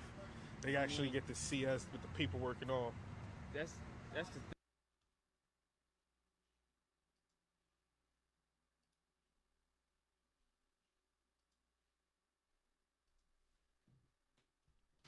That was Terry Harris. Rest in peace, my brother. Jason just put that video up today, and it really, I miss that guy. He was one of the good ones, and you don't see people like that often. A compassionate person, and a good heart, and just a good person, a fun person to be around.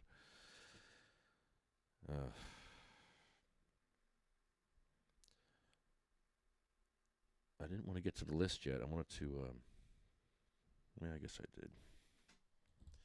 I want to thank Lego Grandma. Thank you, Lego Grandma.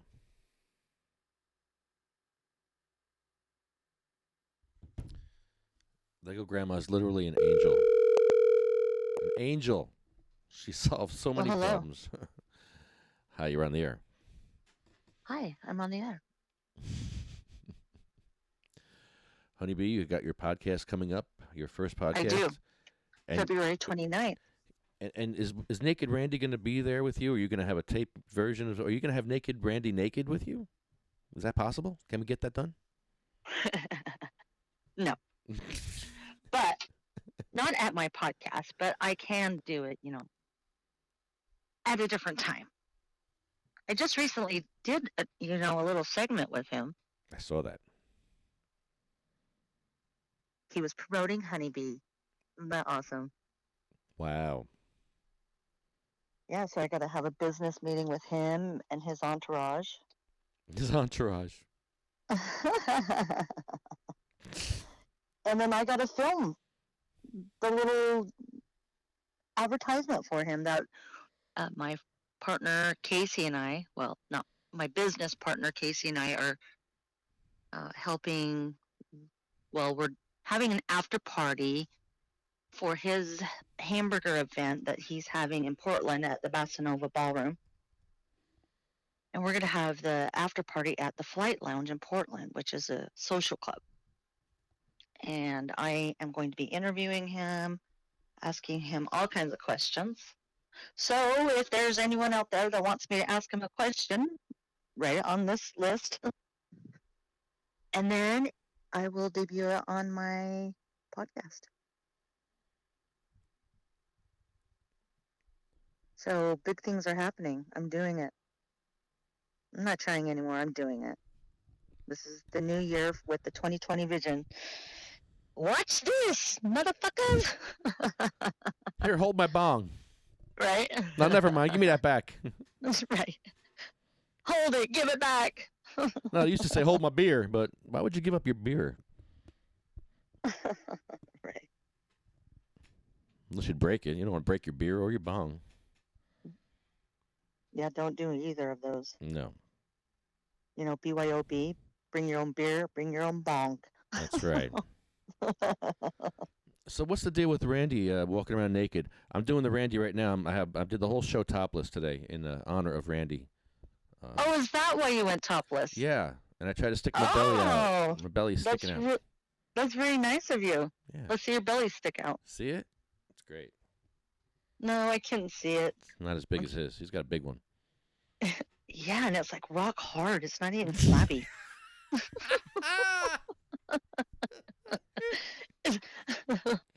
Did you see the picture of me touching his belly?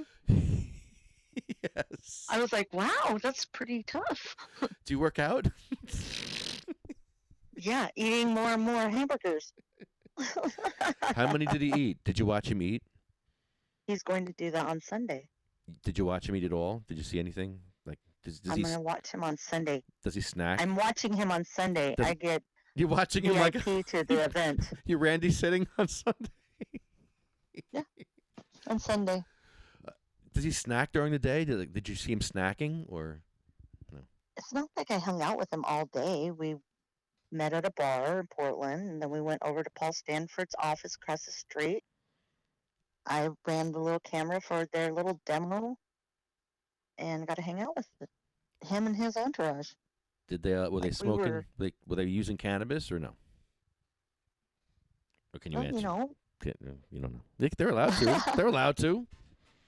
Like they're well, it breaking law. is, you know, recreational Yeah, here. it's legal. So I'm just wondering, are they like Cheech and Chong? Like, are they like big smokers or no? Not really. Just a little bit, probably. Just a little, once in a while. Well, I'm a big smoker, so, you know, Anybody hanging out with you is going to be high no matter what. So yeah, there you go. you might go Chinese. Okay, that's true. Well, you know, people ask me if I'm Chinese, and I'm like, no, I just smoke a lot of weed. So this is great. You're going to have your podcast, and you're going to have Randy I on am. your podcast. That's so amazing. I'm so psyched for you.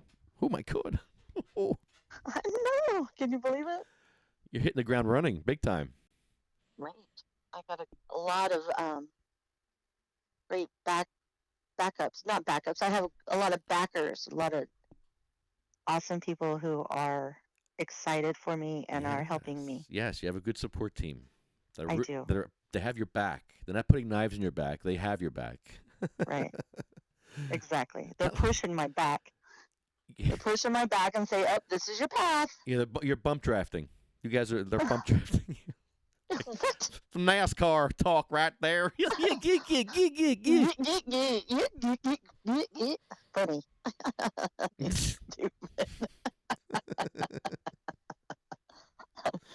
You don't like NASCAR? NASCAR's pretty good. But round and round and round, you know? Hey, aren't I one of your characters? I thought I'm one of your characters on your show. You might be a redneck. Yeah, it's going to be really fun. I actually have a team, and this is why I'm doing it. That was my problem. I didn't have a team. Now I have a team. And I am ready to go. I don't know how often I'm going to do it, but I'm right in the middle of moving as well. I'm moving into a house. So that's exciting. And I'm going to have a roommate that's going to be running my soundboard. And helpful. very helpful, so I can focus on making you guys laugh or cry.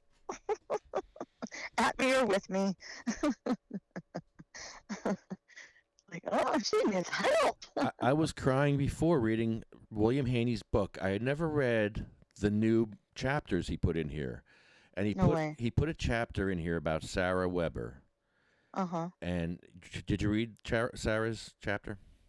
I didn't. Okay, well, let me tell you, I read it, and you might as well just listen to me read it and cry, because Sarah has drop seizures, so I know what that means to you. and I see Sarah's black eyes, and I see her teeth missing, and her hand ripped up, and she actually had staples in her head at one point because it's just brutal. I never heard her story like that. I never read the story before, and I read it live on the air, and I was like, wow. Oh man. So yeah, I can't listen to that right now. that's why we do this. That's why we all people like her, People like Michael. people like Jeff, people like His anniversary's right around the corner, yeah. March 5th. Well, I today's have my a lot of emotionals. Emotionals? I have a lot of emotionals. My emotions have emotions. I have emotions on top of my emotions today. Right? And I'm a female. Oh, Jesus. Well, today Help me. today's a special day for. Well, it's my grandmother's birthday today. Today? Yeah. Today's your grandmother's birthday? Yeah, I miss her. Mm. Brings up all that shit that happened. Yeah. With Jack calling the ambulance on her when he clearly didn't care about her. She was just a burden to him. Don't trust the guy that loves her. Don't trust the guy that's been going there every day and driving around there every day. Go see her. Don't trust him. Let's trust Jack, who hates her. Yeah. So today's not a happy day for me because I'm thinking about my grandmother and how she died when she didn't have to. Yeah. So that's kind of where I'm at. Sorry. It's so difficult. I mean, my grandmother who raised me, some of my life's birthday is March 1st, and my son's anniversary is March 5th. So it's an emotional time for me right now. And then I'm going to throw in a podcast and move at the same time because, why make my life simple?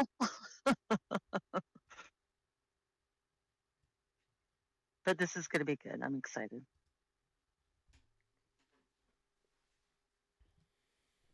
So here's to the new 2020 vision. We're doing it running. This year's been shitty for me. Very shitty. Everything I do has been wrong. Everything. Has been wrong? Including this week when I got out of my car and went into the friggin' pharmacy without a buddy. First of all, I didn't follow my own rules, which is have a buddy in a buddy system. And second of all, what happened to my idea of making ramps? It went out the window. I just went out and just went on a full emotion, went into the stupid pharmacy, got the same answer I knew I was going to get before, went to that other restaurant, got the same answer from him that I got before. And then, like, the next day, it's Lego Grandma. Like Lego Grandma. My prayers were like answered. It's like God says, "No, Lefty, here. This is how you do it already." Like they were Lego Grandma. Lego Grandma. That's cute. I am just 100% in with Lego Grandma, and I am going to use this because before, listen, what I had to do. I was going to take pallets and cut pallets up and make ramps out of pallets. I don't know shit about making ramps out of pallets. I'm not a carpenter, and it was not going to be fun for me, but I was going to do it and figure it out. This is a game changer. These Legos, this is fun. This is fun for the whole family. Are you going to go buy Legos? Yes, I'm going to get donations. I'm going to buy them. We're going to just go nuts and have Lego parties on Broadway. It's the best thing ever.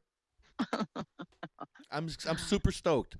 I am just, man, I just can't wait. That's a very creative way to make a ramp. It creates awareness because you got a bunch of people outside playing with Legos, building something. It's just recycle, reuse. Oh, man. And children can learn how to build stuff. Right? Come on. Helpful, to be helpful. Helpful, super helpful.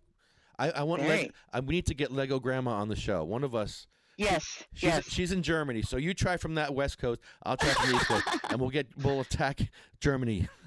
We're gonna attack Germany. Okay. From both sides. A pincer movement. Oh shit. An old pincer movement. Yeah, I know about those pincers. That's what General Patton used. We'll go Go use big a or go pincer. home, right? That's right. Now we need to get Germany on board, and well, not Germany. Where's she from? Yeah, she's from Germany. Yeah, she's from Germany. No, she's from Germany. I'm thinking another place. I'm thinking Legos are made. Is it legal there? Is cannabis legal there? Yeah, Legos are made in Denmark. Denmark. Yeah. Oh. Never knew that. I never knew that either.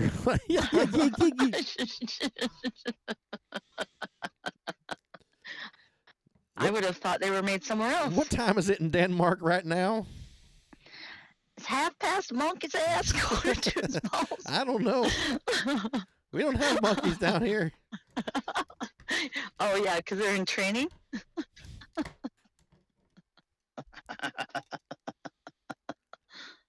Well, we have to teach them.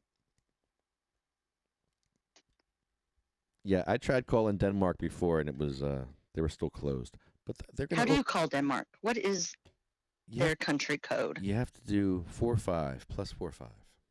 Do you have to dial 0, 1, 4, 5? I think it's 0, 0, 1 or 0, 1.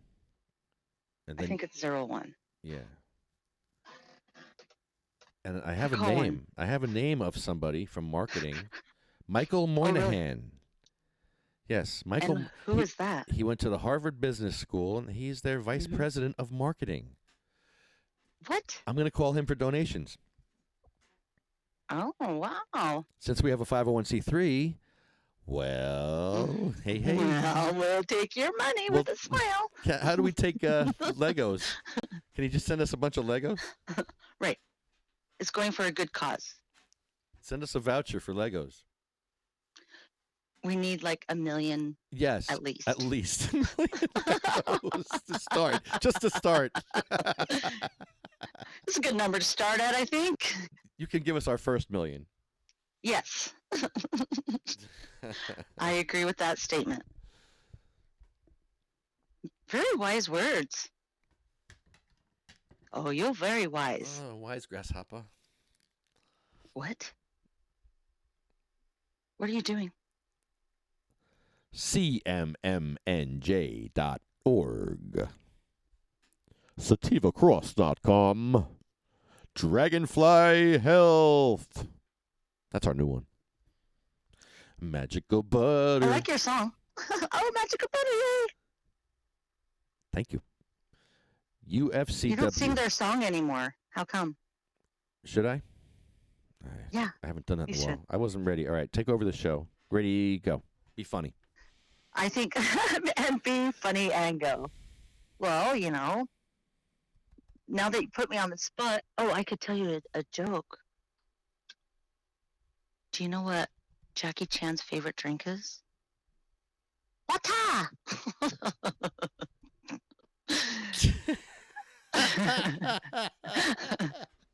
I can't concentrate if you're telling horrible jokes. No, I'm kidding. See? Don't ask you me can questions. either laugh with me or laugh at me. But either way, you're going to be laughing. Or shaking your head with laughing. All of the above. That's a good one, huh? Oh my goodness, I forgot. So, are you looking for your song? I forgot what song we used. Did you even sing my song? No. What a Richard. Oh my goodness. Really? You really didn't sing my song? I have to find this. Oh, I haven't played this in so long. Oh, okay. Okay, let's move on. No. I have to go. I'm going to find it. Hold on. No. What? No, that's not it. No, no. I'm surprised that you don't have it in your favorites. Oh my. Turn that off. No. That makes you... No.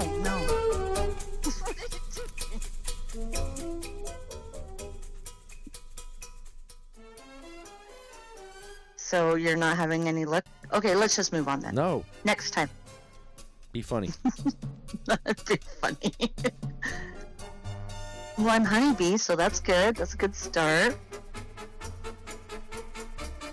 Wow.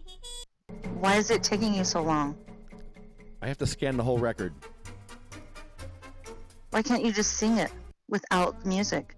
Magical butter makes your recipes better. Found it. I found it. Okay, go. Here it is. We're gonna get muted on Facebook for this song. Watch. Oh my God. Where's the beginning of the song? Yay, here it is. Okay. There you go.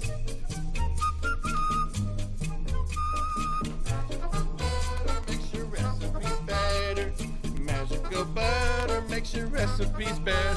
Brownies, cookies, smoothies, sauces, soups, veggies, candies, salad dressings for your tossed salad. Whoa! Seafood.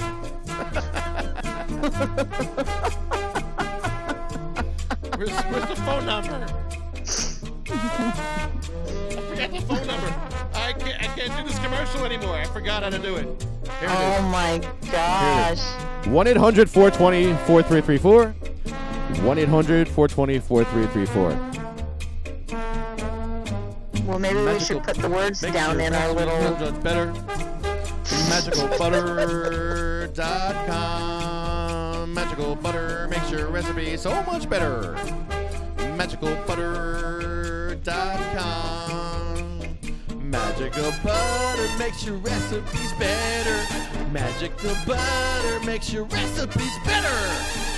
1-800-420-4334. 1-800-420-4334. Get your Magical Butter machine. Speed dialing. You did a great job. Speed dialing. Speed dialing. Magical That's great. Butter makes your recipe so much better. MagicalButter.com. Magical Butter. 1-800-420-4334. You can make cappuccino. No, not cappuccino. Limoncello. Limoncello. That's good. Oh.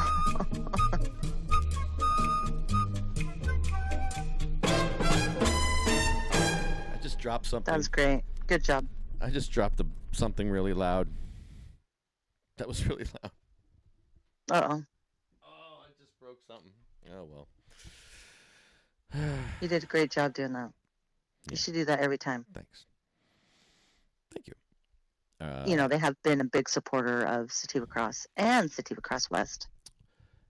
UFCW, Local 152, DavidVersusAutism.org, Medical-Freedom.com, NewJerseyWeedman.com, New Jersey Grannies for Grass, JacksonStorms.com, Arlo Glass, OprahMachine.com, Pure Puff Vapor Supply, Pure Puff Vapor Supply, Pure Puff Vapor Supply, Pure Puff Vapor Supply, Fly. Oh, and DragonflyHealthCenter.com. There it is. Oh, that's new today. DragonflyHealthCenter.com. Get your medical cannabis card there. Get your recommendations. Sativa Cross West is one of our sponsors, and they're starting a new podcast. I am, February 29th at 7:10. You like the time? It's dab time for... It is. And we're going to be dabbing.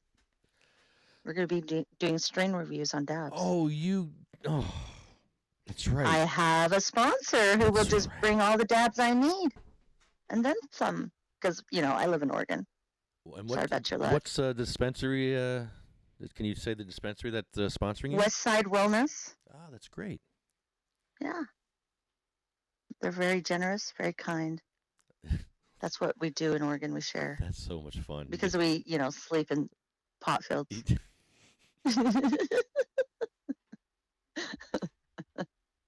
It's a thing, you know. It's a thing.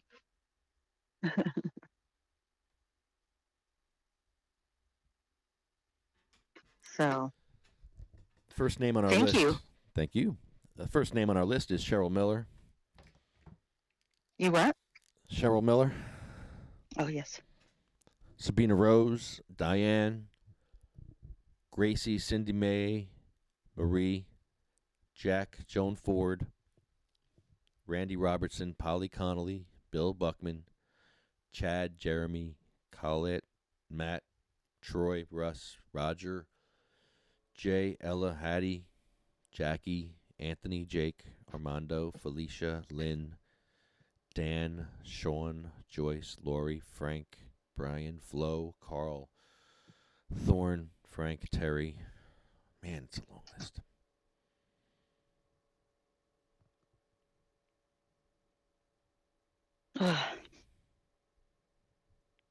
Can you talk about him today? This list sucks. It's so long. Hurtful. My grandma's on this list. Happy birthday, Grandma. I'm sorry you're on this list. Happy birthday. You shouldn't be on this list. None of you should be on this list. Mm-hmm. The last name on this list is Michael Dillon. It's Honeybee's son. He had a drop seizure. Just like we were talking about Sarah before, how Sarah's afraid to even take a shower because she's afraid she's going to fall in the tub. That's how Michael Dillon passed.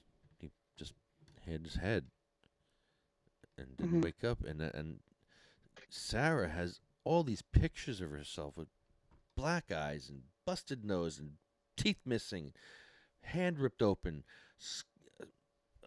staples in her head, VNS thing removed, ripped out.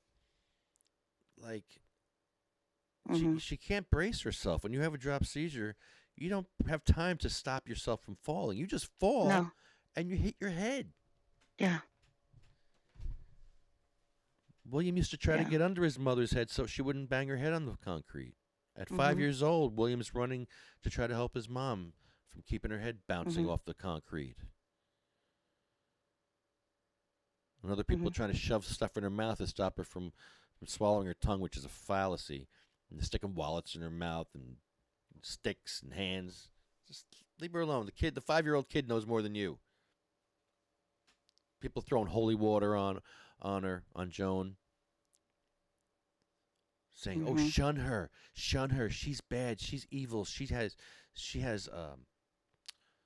the devil in her." They would tell the kids, and the kids would shun. So on top of all the sick shit she was going through, she had to be shunned. Just like today, where they give kids more hoops to jump through. I see kids with helmets on in wheelchairs that are given more hoops to jump through here in 2020. 75 years later, it's still the same problem.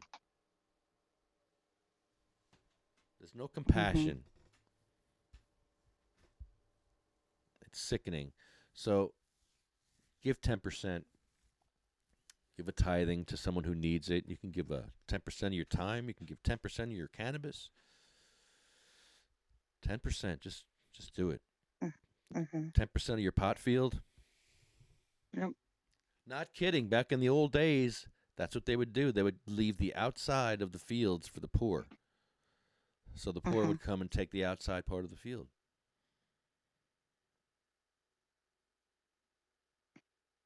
It's a good thing. You'll be repaid.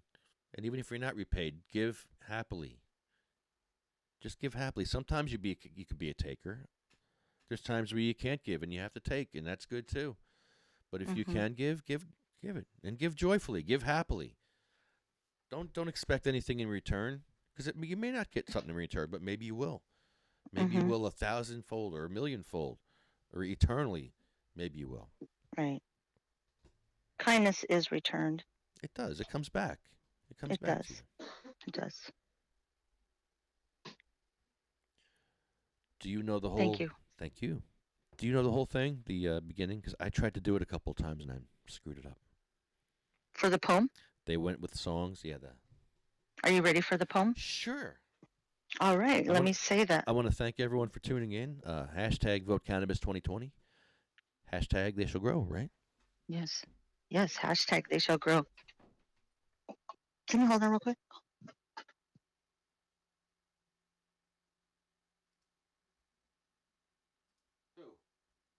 Okay, let me say the poem. One moment.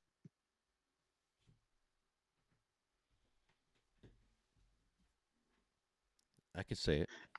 All right, here I go. They went with songs to the battle. They were young. Straight of limb, true of eye, steady and aglow. They were staunch to the end against odds uncounted. They fell with their faces to the foe. They shall grow not old, as we that are left grow old. Age shall not weary them, nor the years condemn. At the going down of the sun and in the morning, we will remember them. We will